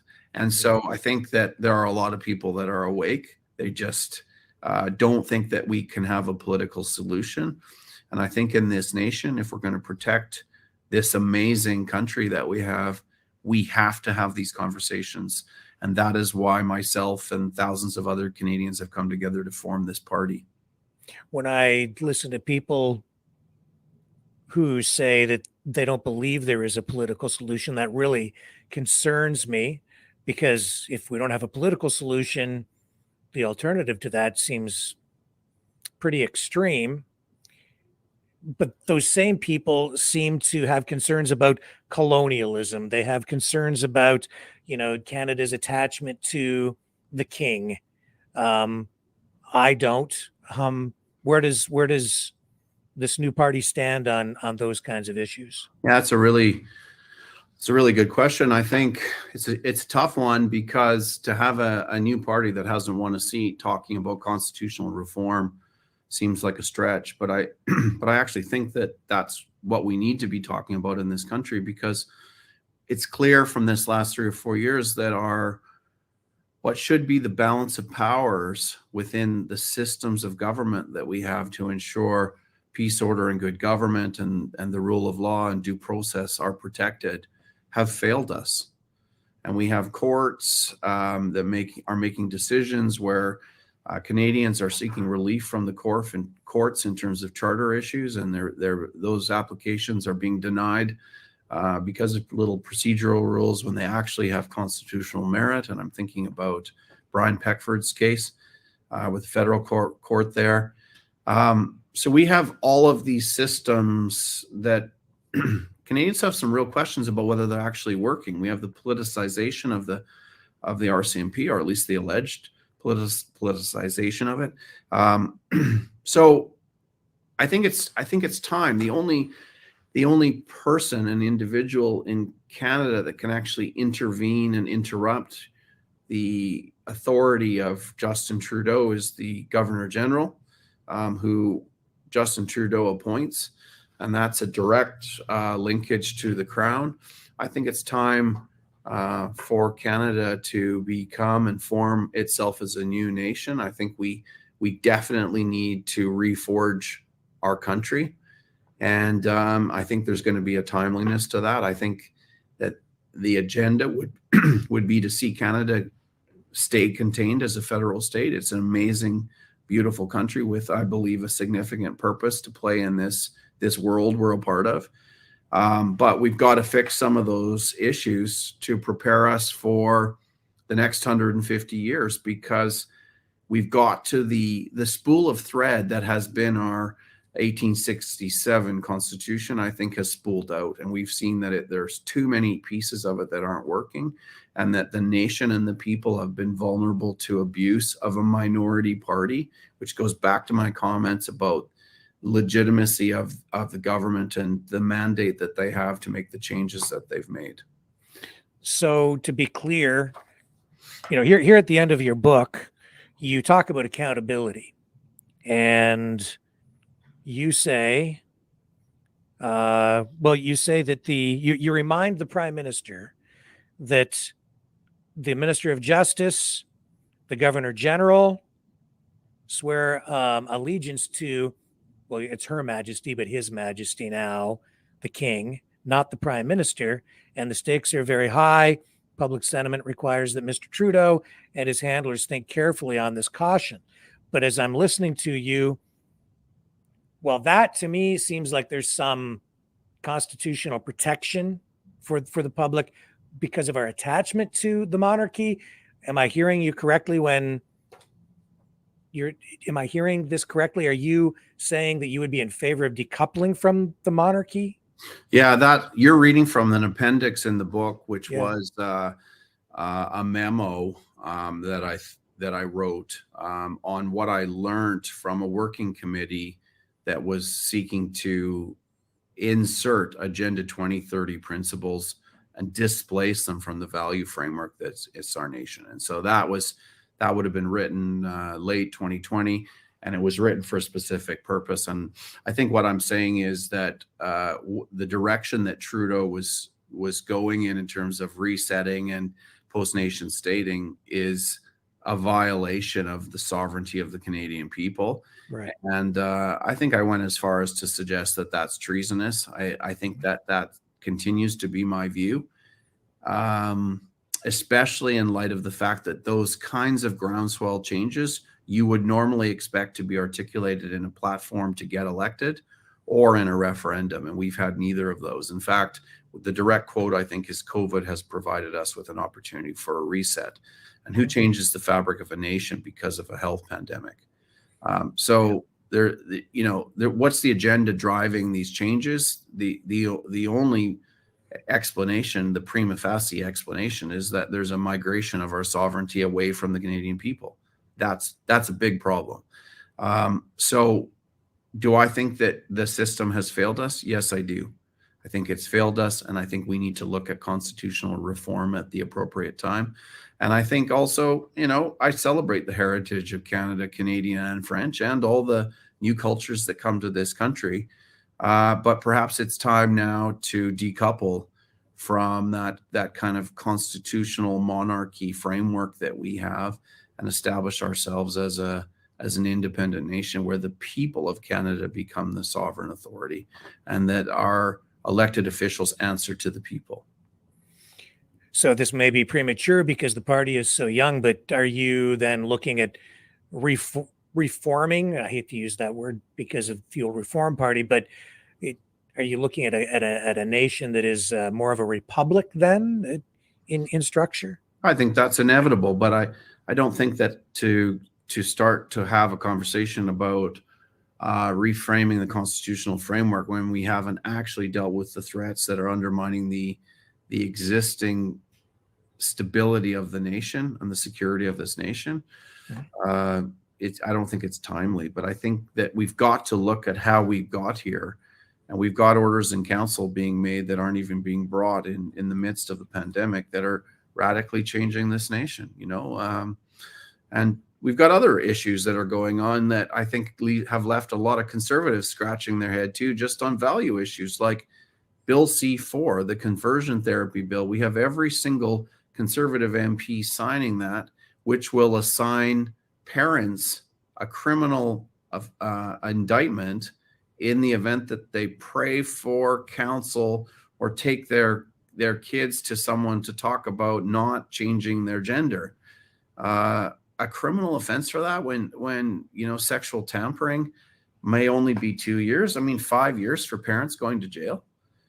It's that blows my mind. It blows a lot of conservative people's mind.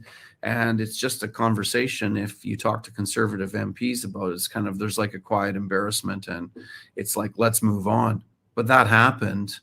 Why did that happen? There's no explanation for that. It's not good enough to say I didn't understand or we were under pressure.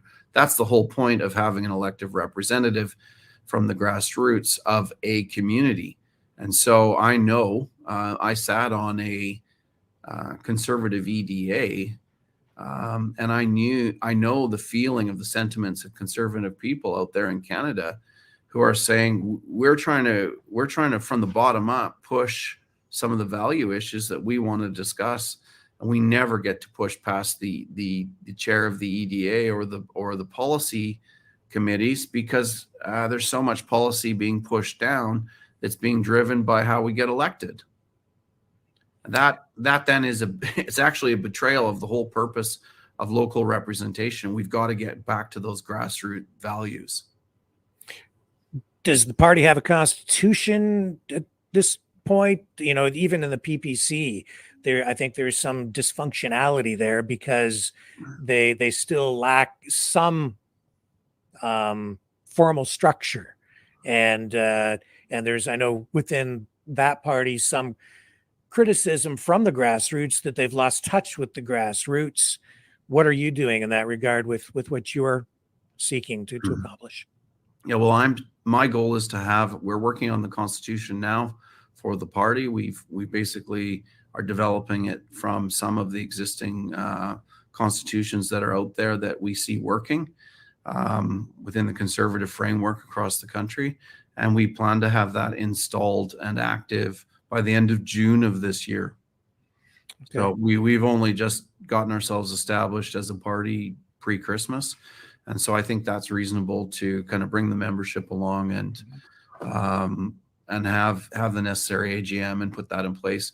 That's part of the challenge, is that this party's not built around Grant Abraham. I've been an advocate for it starting because I love this country, and I think that we need to have these conversations. And there's some deeper issues here that cross not just politics and law and values, and even our, this understanding of transcendental good.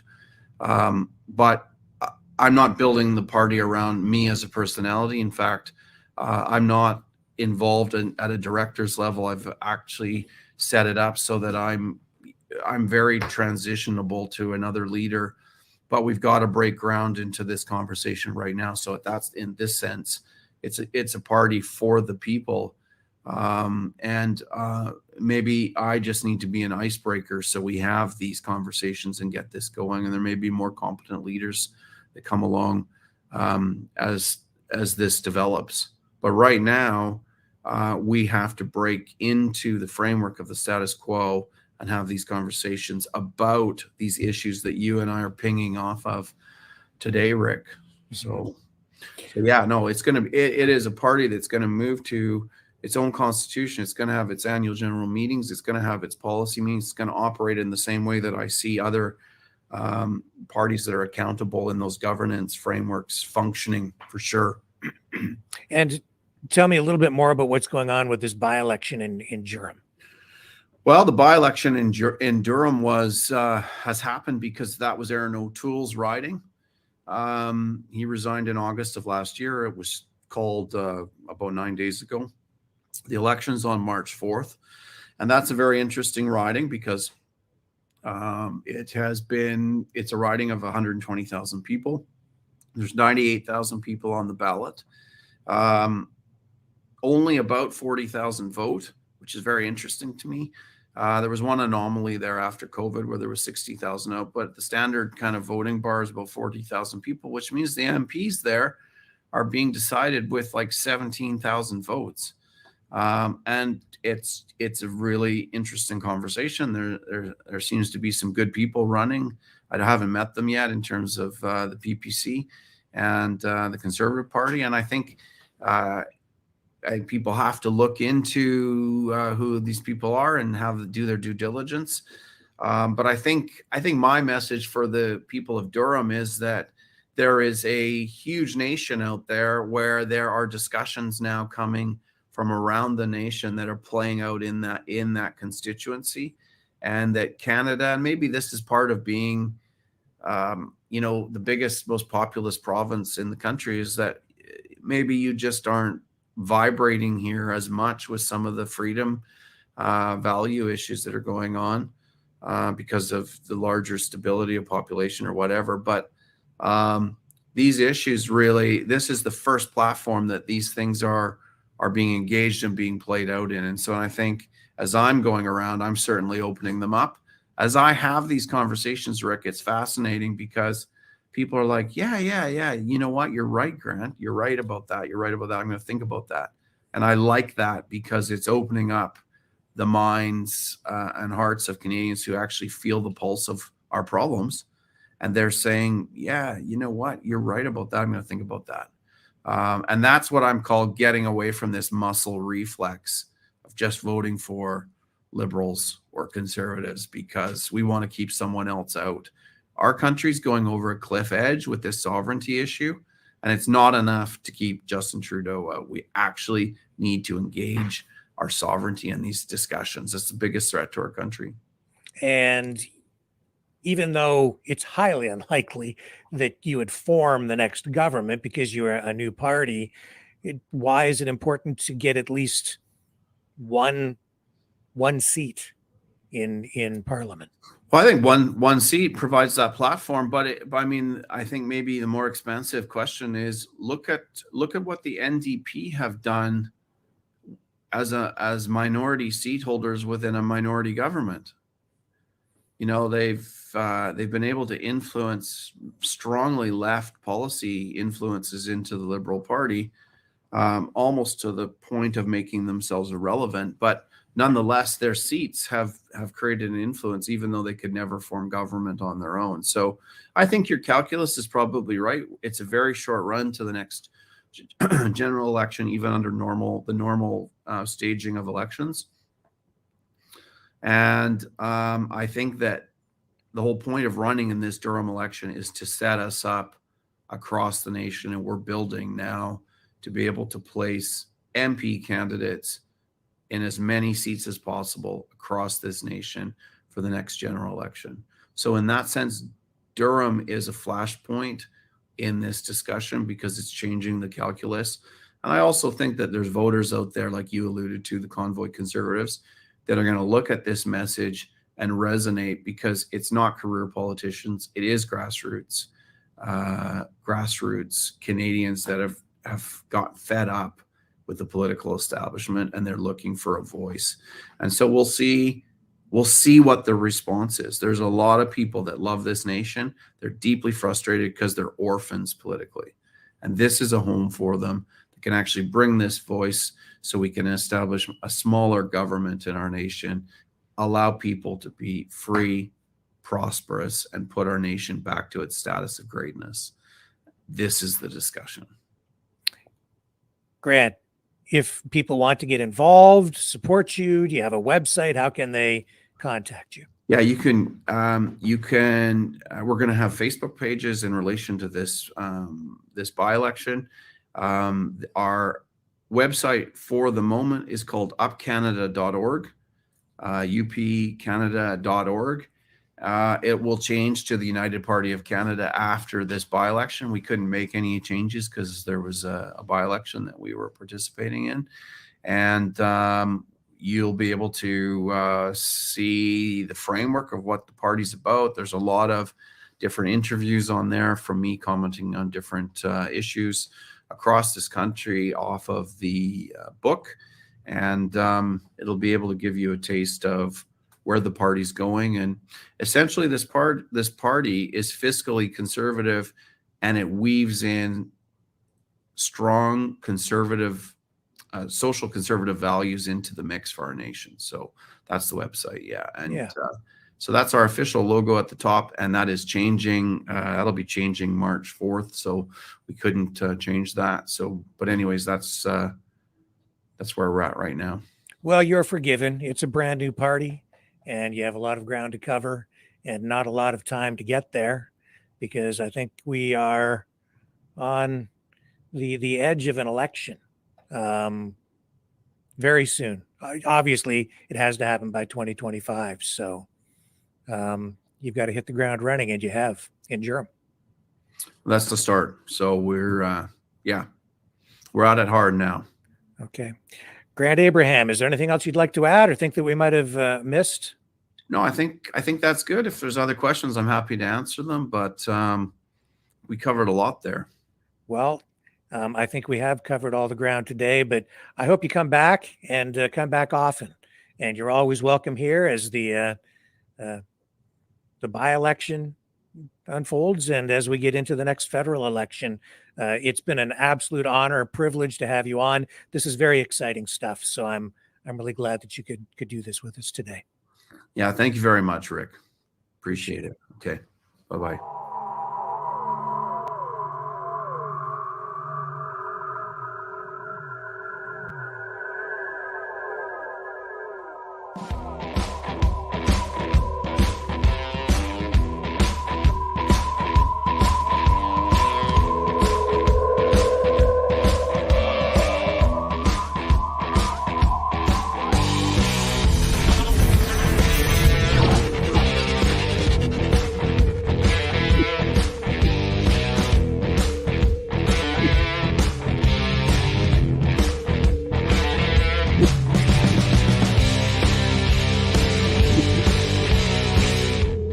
Maverick News. The world is watching.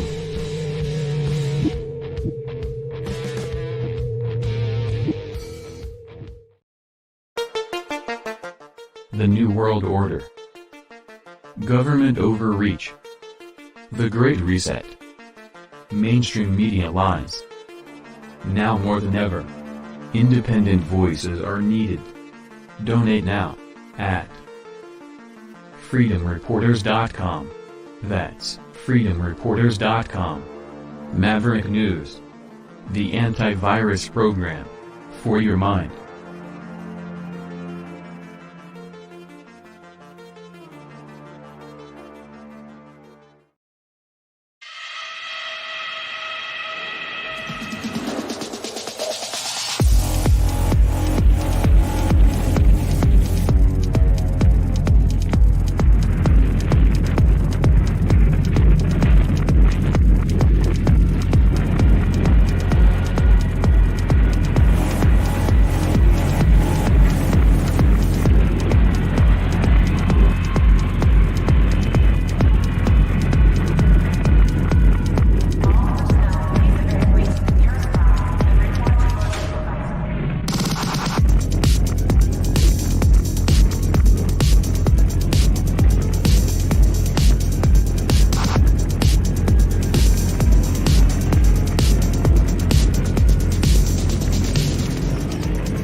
Maverick News. The world is watching.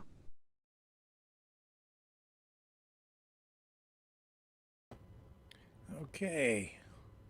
Time to move on to other stuff. That was a great interview with Grant Abraham. And again, thank you to Grant for taking the time to do that with us. He is very busy up in Durham pursuing that prize, that seat in Parliament, if he can win that by-election in Durham. So we will be following that race very closely over the next number of weeks. The day that people cast their ballots is March the 4th. Now, how about this? That's the Prime Minister's office. Look at the front door. 5 people have been charged with mischief because somebody splashed the front of his office with pink paint.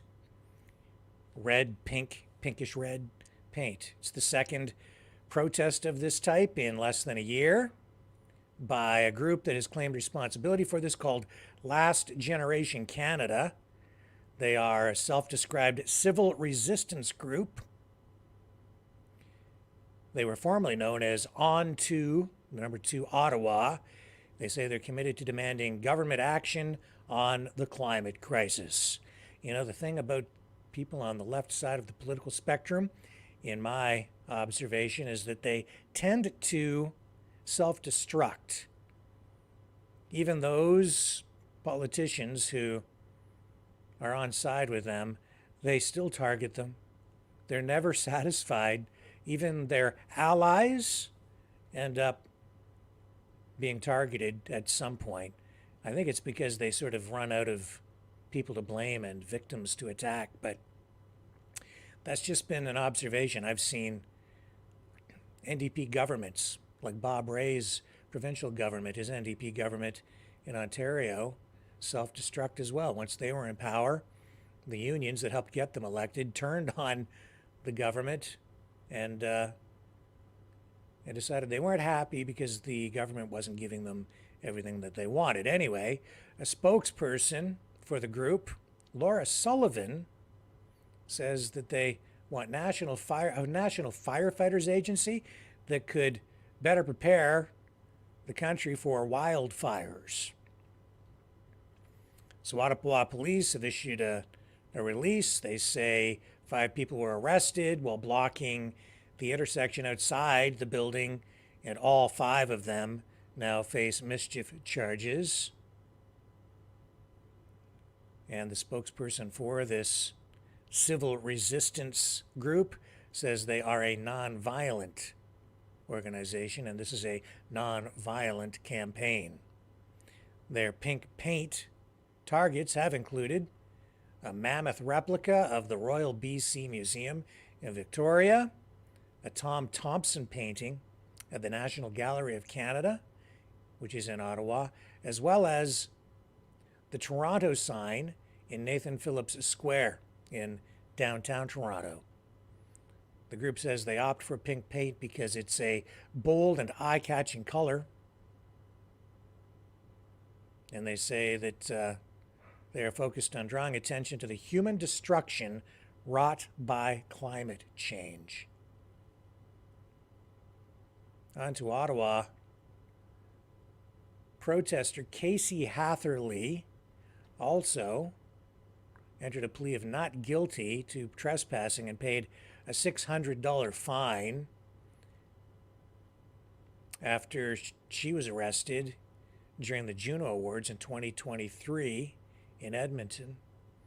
And you may recall that at that time, in that incident, Avril Lavigne, the singer, was performing, and Hatherley walked onto the stage topless with a climate protest statement written on her torso, body. So that's what those guys have been up to. I almost hate to show you that story because I kind of hate to almost draw attention to it. But there it is. Vandalism on the front door of the Prime Minister's office, the Prime Minister who is committed to combating climate change, targeted by climate change activists. Again, you can't make this stuff up. He's just not radical enough for the radicals. Oh my, it just doesn't end. Okay, guys, shall we go to the phones? Let me get everything set up here, and I'll come back, and you guys can weigh in on the conversation. We're not going to use the new phone system because I had to disconnect the audio system earlier, so I'll try and get it figured out for tomorrow. So for tonight, we'll just do it the old way. the usual way, the way that you're used to, here's the number to call.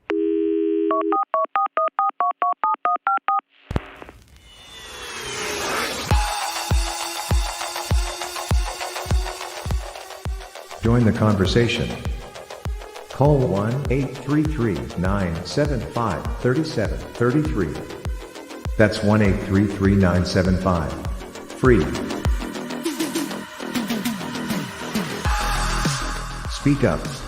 Speak out. Make your voice heard. Maverick News. Fighting for freedom by defending your right to free speech. Be a Maverick. Join us.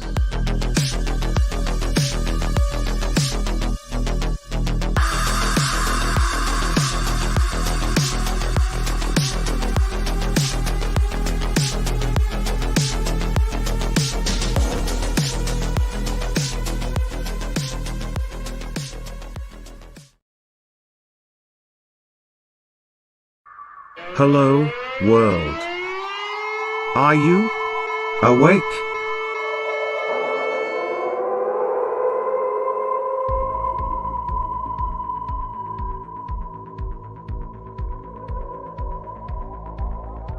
Uniting humankind by liberating millions of minds at a time.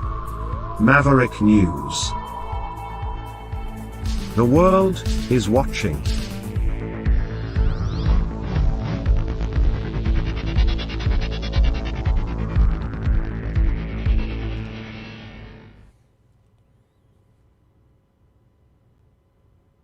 Okay, guys, there's the number to call, 1-833-975-3733, 1-833-975-3733. Let me get everything up on the screen here the way it needs to be. We've got it under control. We have some callers in the queue. We are just about ready to rock and roll with the phones. And here we go. There we are. Are we ready to go to our first caller of the night? Yes, we are. And go ahead, you're on the air. Who do we have on the line? Hello? Hello? Oh, God. Hello, Rick, are you Repeat there, from Rick? last night. I remember you from last night. No. How are you? Hello? I'm all right. That's awesome. That's awesome. That caller was great. I hope Hello calls back. She had me at hello. Yeah. Well, there's a movie from the past. Anyway, how are you tonight, Leo? Mr. Mouth of the South. Well, I'm all right. I'm all right, man. I'm all right. Tucker Carlson getting sanctioned. That's hilarious. Freeze his bank account. Yeah, there you go. You'll get a little taste of what the truckers had. Yeah. Well, I see a lot of jealous and resentful mainstream media because they didn't get their little fingers in the pie. Oh, yes. In the Putin pie. Yes, that's right. The Absolutely. Putin pie. That's a big interview. Oh, yeah. I don't care what anybody says. Huge. Okay, I can't wait to see the fall. When does it come out? Is it Sunday? No, I think it's tomorrow. Tomorrow? Shit, right on. Even better. Oh, yeah. Will you be airing it? I will certainly do my best to do that. I don't know what time, but I'm going to be on top of it. It's a big story. Well, you could come on anytime you want, mister. I'm here. Yeah. We'll be waiting. We'll be waiting for that because you know what? I can't wait to watch it. It's I don't know what to make of it, but I think it's awesome. Yeah, it is a piece of history in the making, no question. And you know, Justin Trudeau will have his tampons ready to dry his crying eyes. How can this be? He's a Russian spy. I can hear it now. He won't be allowed in Canada anymore till he's vice president, and then and then Trudeau better get some big tampons if he becomes vice president. Well, yeah, I see both sides of the equation here, but I see how people can have the perception that he would be, at least, he is, sort of sympathetic to the Russian perspective. I am too, in many respects, right? Because I think that the war there never had to happen. I think that he's of the same mind. But I don't know that that proves that he's a Russian spy or that they should censor him or sanction him. That's just ridiculous. No, that's one of their constitutional rights in America. Same thing here in Canada, but they don't abide by it here. Yeah. Freedom of speech, right? So, you could take that to the Supreme Court and they could put it in their pipe and smoke it. And my God, what has happened to the media, to journalists, to media outlets? When did it become popular for media outlets to promote censorship? What changed? Like, well, when the Canadian government on our side of the border came out with that bill. Yeah, well, there's that. Putting the muzzle on it. Putting the muzzle on everybody they can, right? And they're trying hard. So, we're not long before an election. Yeah. That's for sure. This censorship stuff is really, it's the wrong approach. The harder they squeeze, it's just like what's that line from Star Wars? The harder you squeeze, the more star systems will slip through your fingers, Lord Vader. That was what Princess Leia said. Oh, 100%. Yeah. Well, they won't slip through King Charles' fingers. He's got sausage fingers. Sausage fingers. Did you see his fingers? No, I didn't. They're like sausages. Are they? Yeah.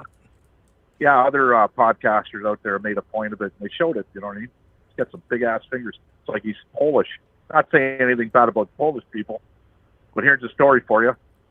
I went to my proctologist, and it's Dr. Polanski and Dr. Ing. And the nurse said, who do you want to see, Dr. Polanski or Dr. Ing? I said, well, I looked at Dr. Polanski, and he had the big old sausage fingers. I said, I'll go with Dr. Ing, the Chinese guy. You're going to probe me right. Don't hurt me. Oh, my. So I went with Dr. Ing. But besides all that, I hope the best for Tucker. I hope he also showcases on the economy of Russia. Because we're hearing over here, what mainstream media is telling us. They're struggling, they're starving in the streets, all kinds of crazy stuff that's not true, right? So I'm sure Tucker will get to the bottom of that, and I can't wait. My friend. Get to your next caller. Okay, sir. Thank you, Leo. Hello. Bye-bye. Okay, see ya. And who do we have on the line here next? Is that John? Hello? Hello? Hello? Hello? Hello? Can you hear me? Who? Hello? What? Hello? Rick, can you hear me? Everybody's going to be doing that from now on, Rick. I don't know. You're going to have... I think maybe somebody was messing with me last night. I don't know. Yeah, I think so, too. I truly believe so. Mm-hmm. When I drove to the Red Cross to give blood today on the radio, they said that somebody, Montreal court, is being charged to eliminate Trudeau. I didn't catch the whole story. Maybe you might know more. I don't know if he had a fire iron with him, or I don't know. But he was going to assassinate Trudeau. That's what they said. There was a guy in court, Montreal court today. I got it. Yeah. Being charged to. Oh, you got it, eh? I just found it here. I heard it on the news. Yep. A Montreal man has been charged with threatening on X, the platform formerly known as Twitter, to kill Prime Minister Justin Trudeau. So. Oh, okay. This is. That's not going to go nowhere, eh? Oh, I think it'll go somewhere.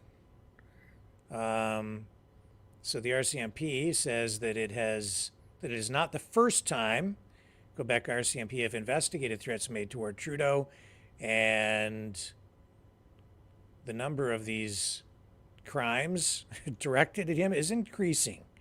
No kidding. Why am I not surprised? There's just so much anger out there. We've seen people screaming at him on the streets.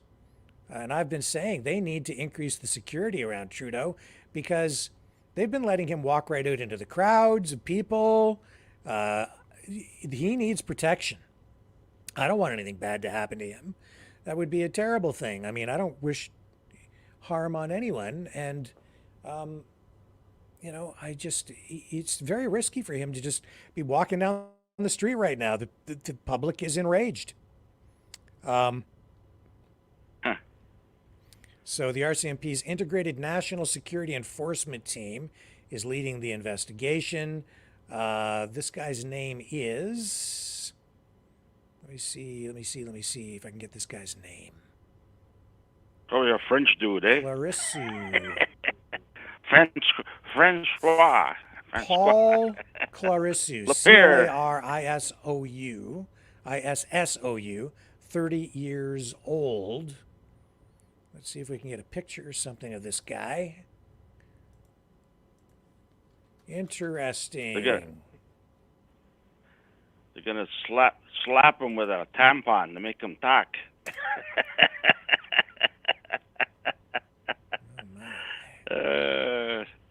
Bitch slap him with a tampon there. That's what they're gonna do.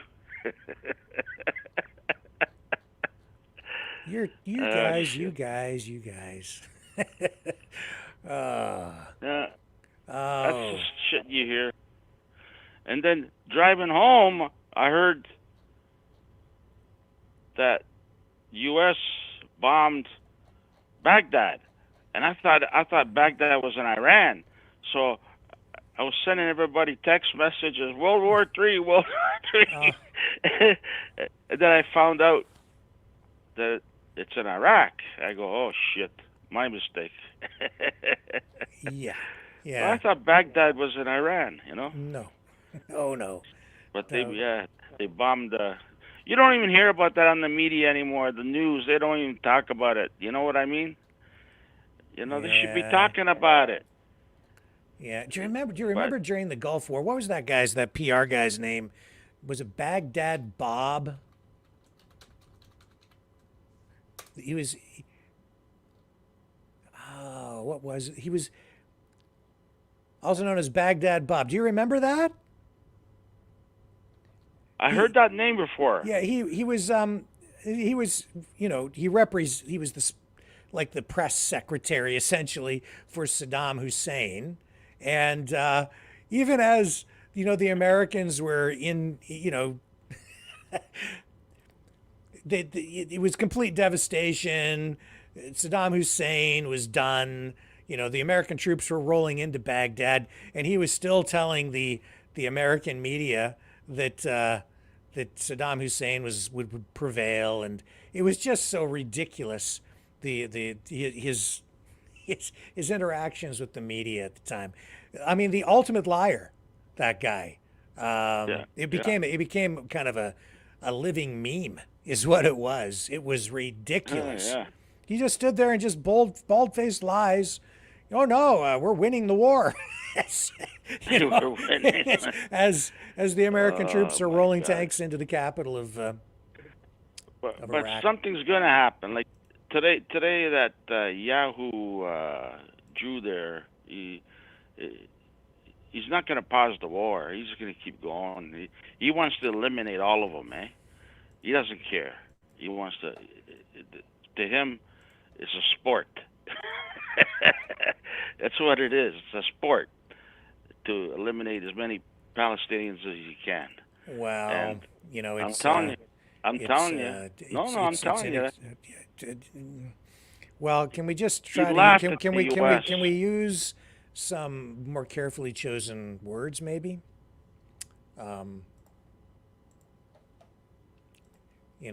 Well, that's what I'm getting from the news. The Middle East news I was watching. That if to him it's just a sport. He wants them all gone. Mm-hmm.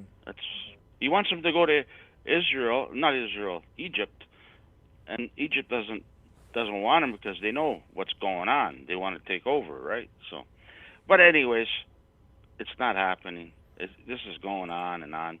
Something bad's going to happen, Rick. I'm telling you. Oh no! Something bad gonna Yeah, happen. I think so too, John. I think you're right about that.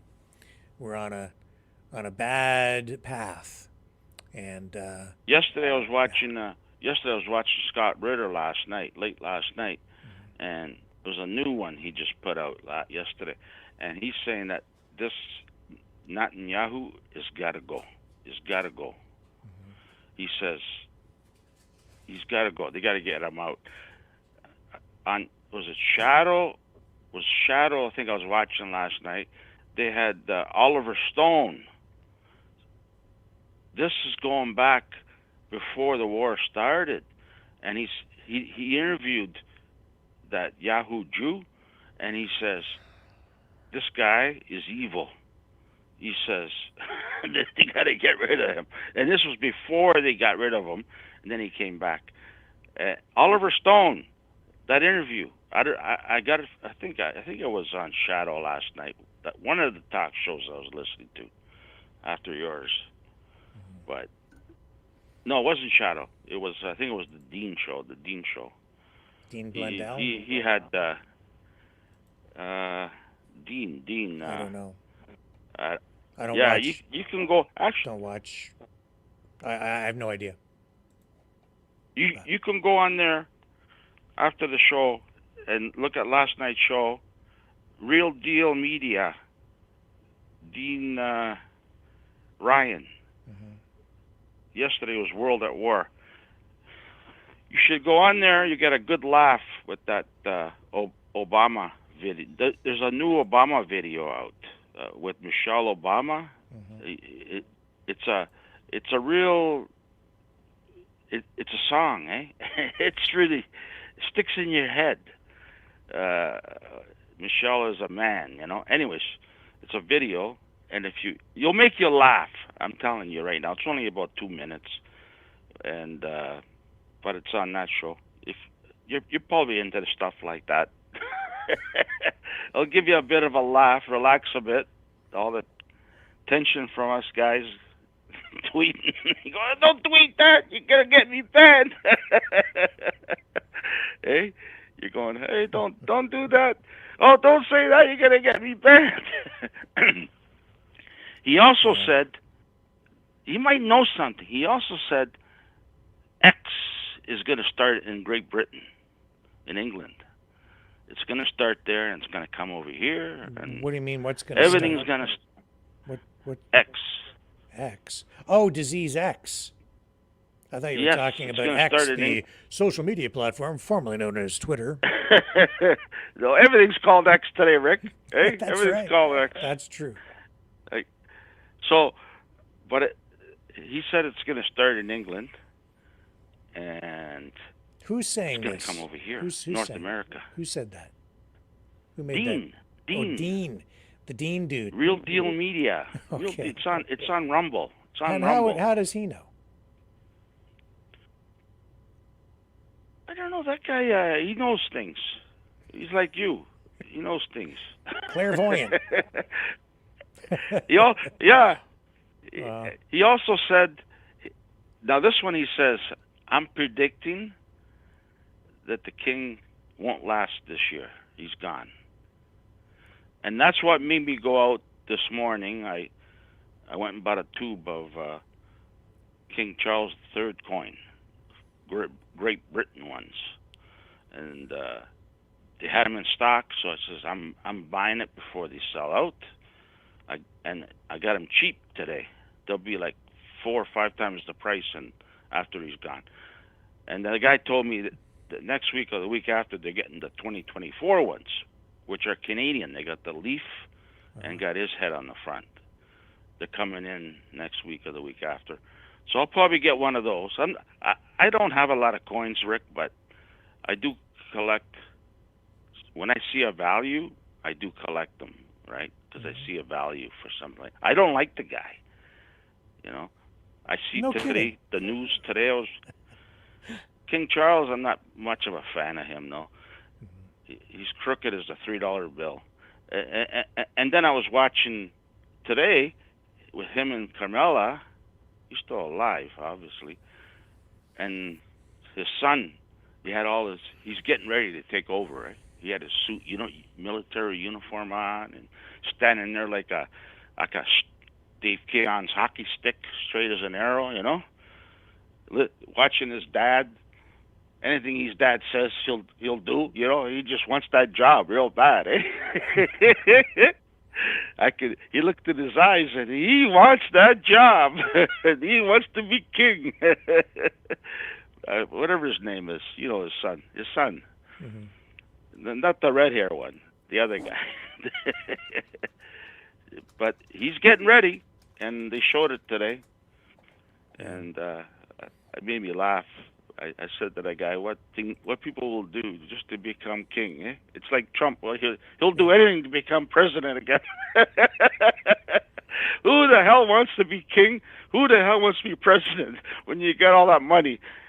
I'd be sitting in somewhere down south there, having a good time. And forget about this shit. I don't know. Yeah.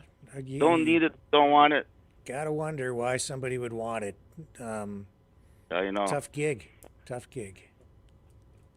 could see someone like Hillary wanted it because she's going to become multi-millionaire after she's done. But yeah.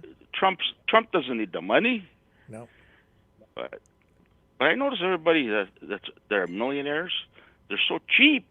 They're so cheap. They're so tight that when they walk, their socks squeak. You know what I mean?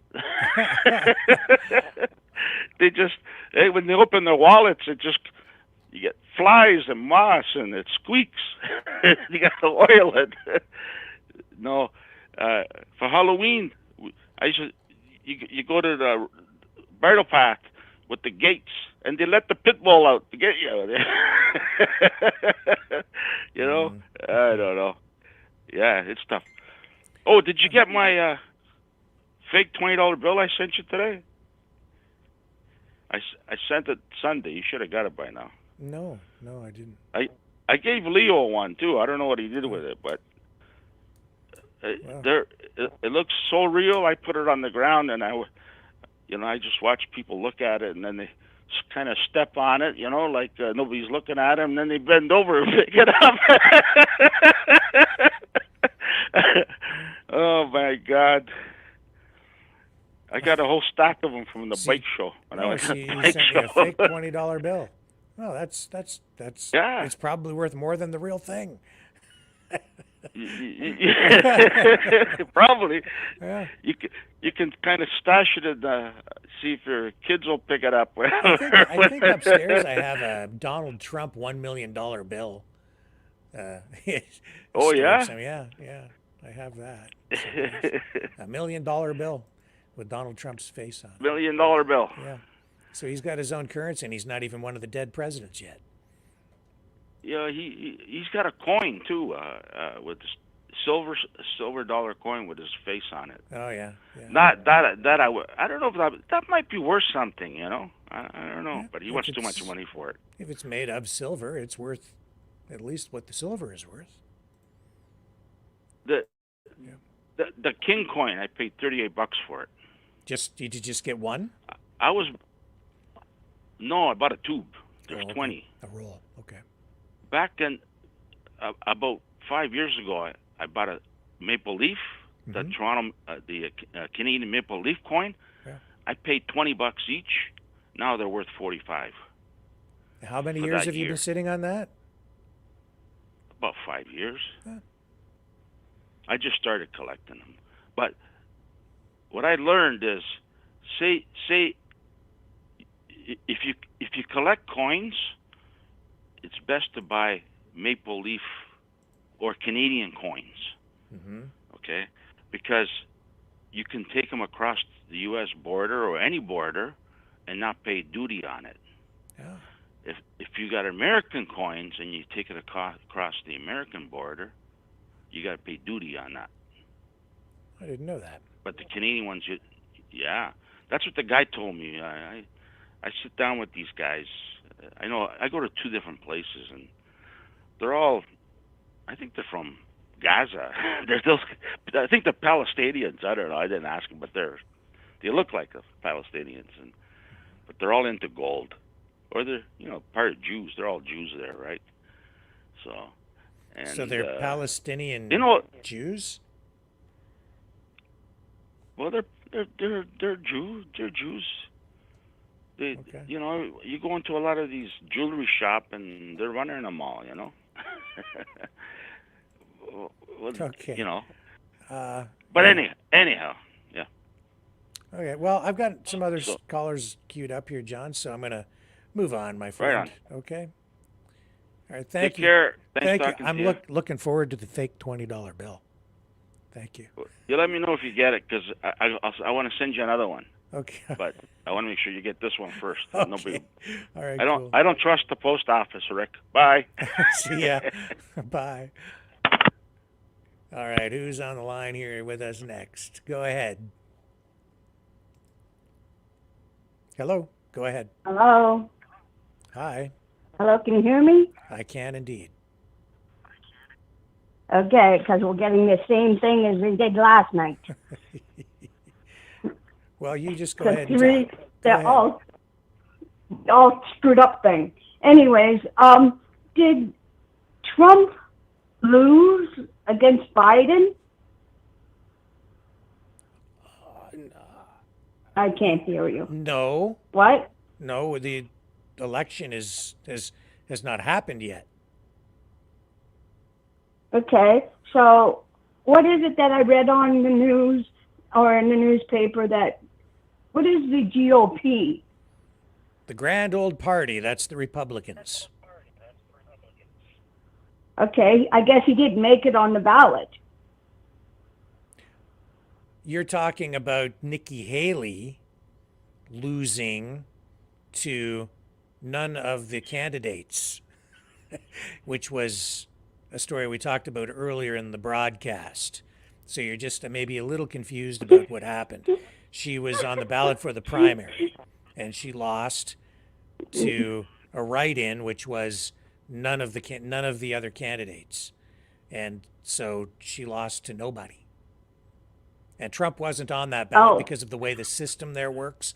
She was involved in the primary, but he's on a caucus ballot, and I don't pretend to be an expert in U.S. politics and the processes there, but yeah, he wasn't actually on the ballot, so he wasn't even really running against her on that ballot, and she still lost. I think that's the story you were thinking of, but Trump hasn't lost. I don't know. Yeah, a little bit it's all complicated. confusing. Yes. Yeah.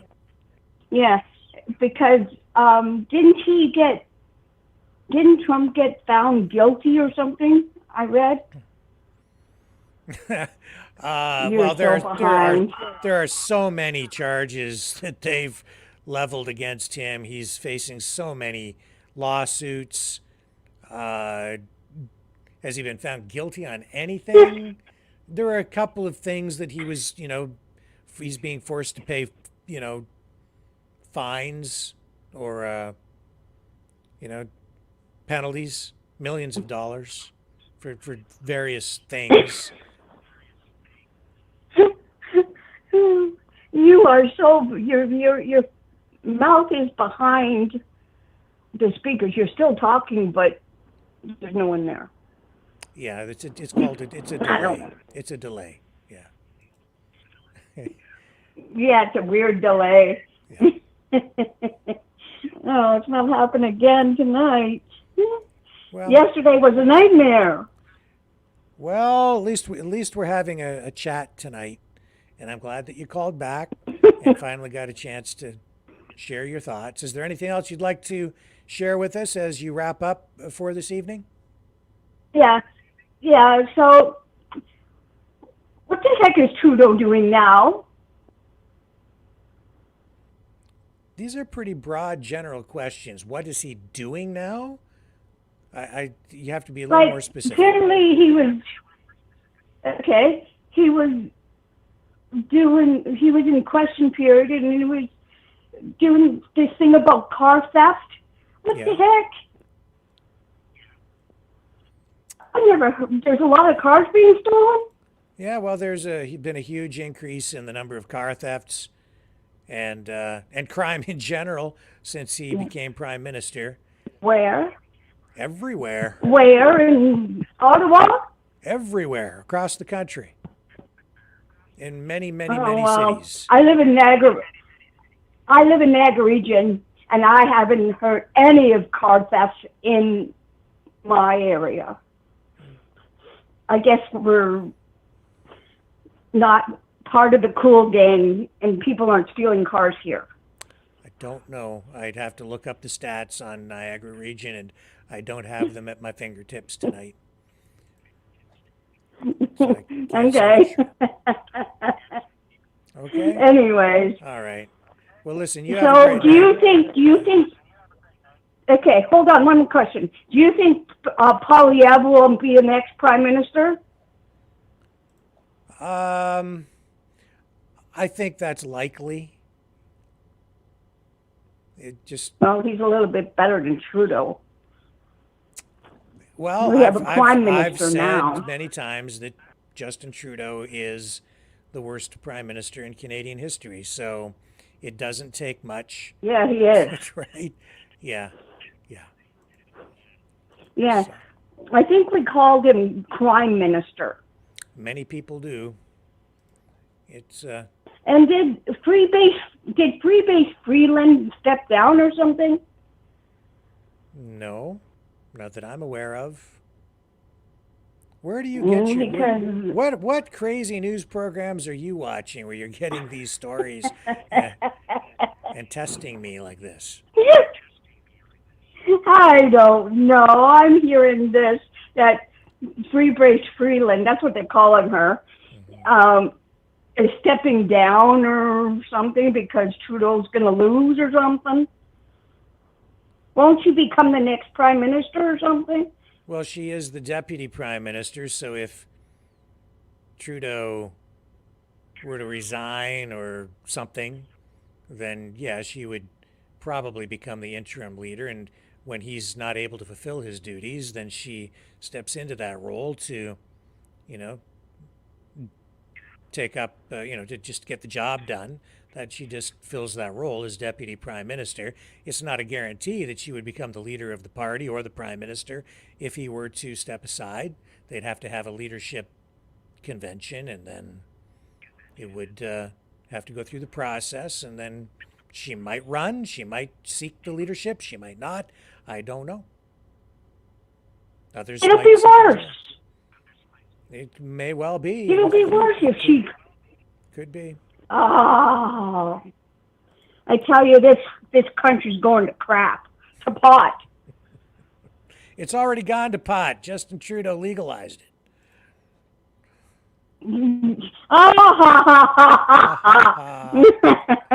Yeah, he also legalized fentanyl too. Well, I don't think it's legal, but what an idiot! It's illegal. It's legal in Vancouver.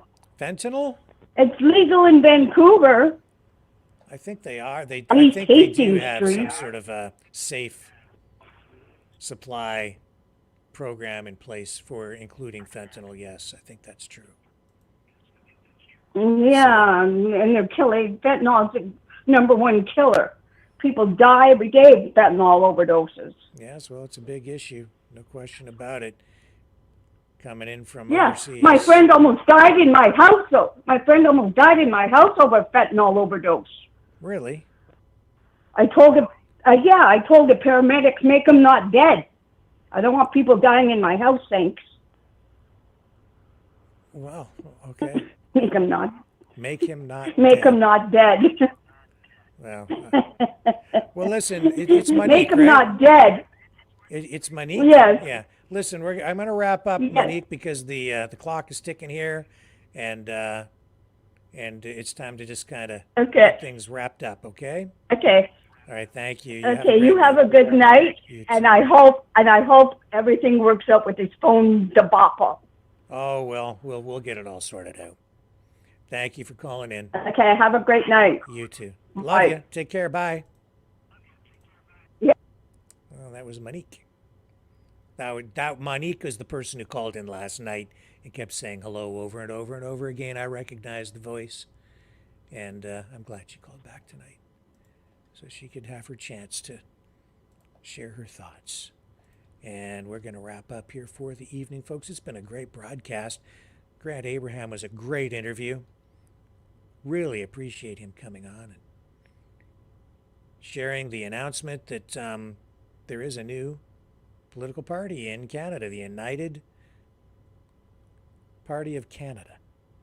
And he is running in that riding of Durham. So we'll be updating you on that as that race unfolds up there. That's pretty exciting.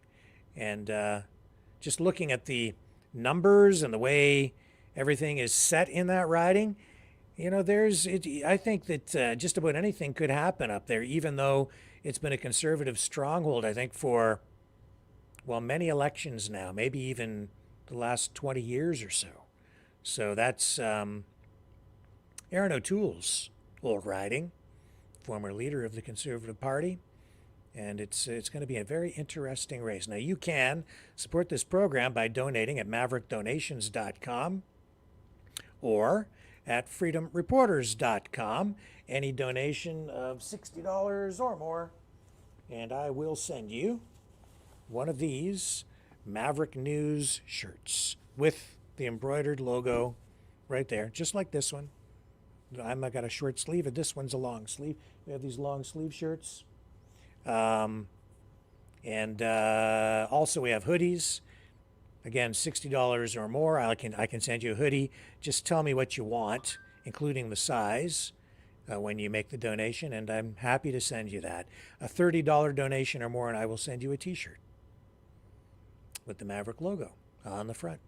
And we have other stuff coming as well. All of it to fund the operation here and keep the program on the air and online. freedomreporters.com. You can also support us through the Rumble rants on Rumble. You can donate there, but if you're going to donate there and you want the shirt, you have to send me a separate email if you donate through the Rumble rants. Otherwise, donate through the URLs, which is freedomreporters.com or maverickdonations.com. Now, I will be back tomorrow night, 6 p.m. Eastern Standard Time, maybe before. I don't know when that Tucker Carlson interview with Putin will drop, but I will be monitoring that, and at the earliest opportunity, we will go live and we will host a watch party. It's a 2-hour interview.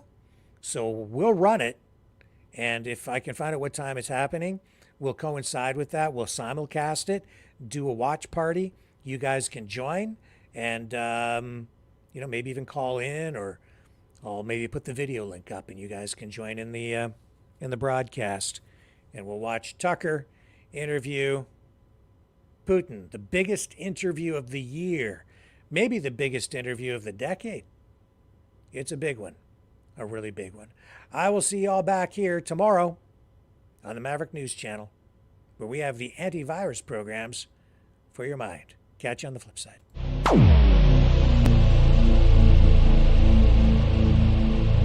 This has been a Maverick Multimedia production.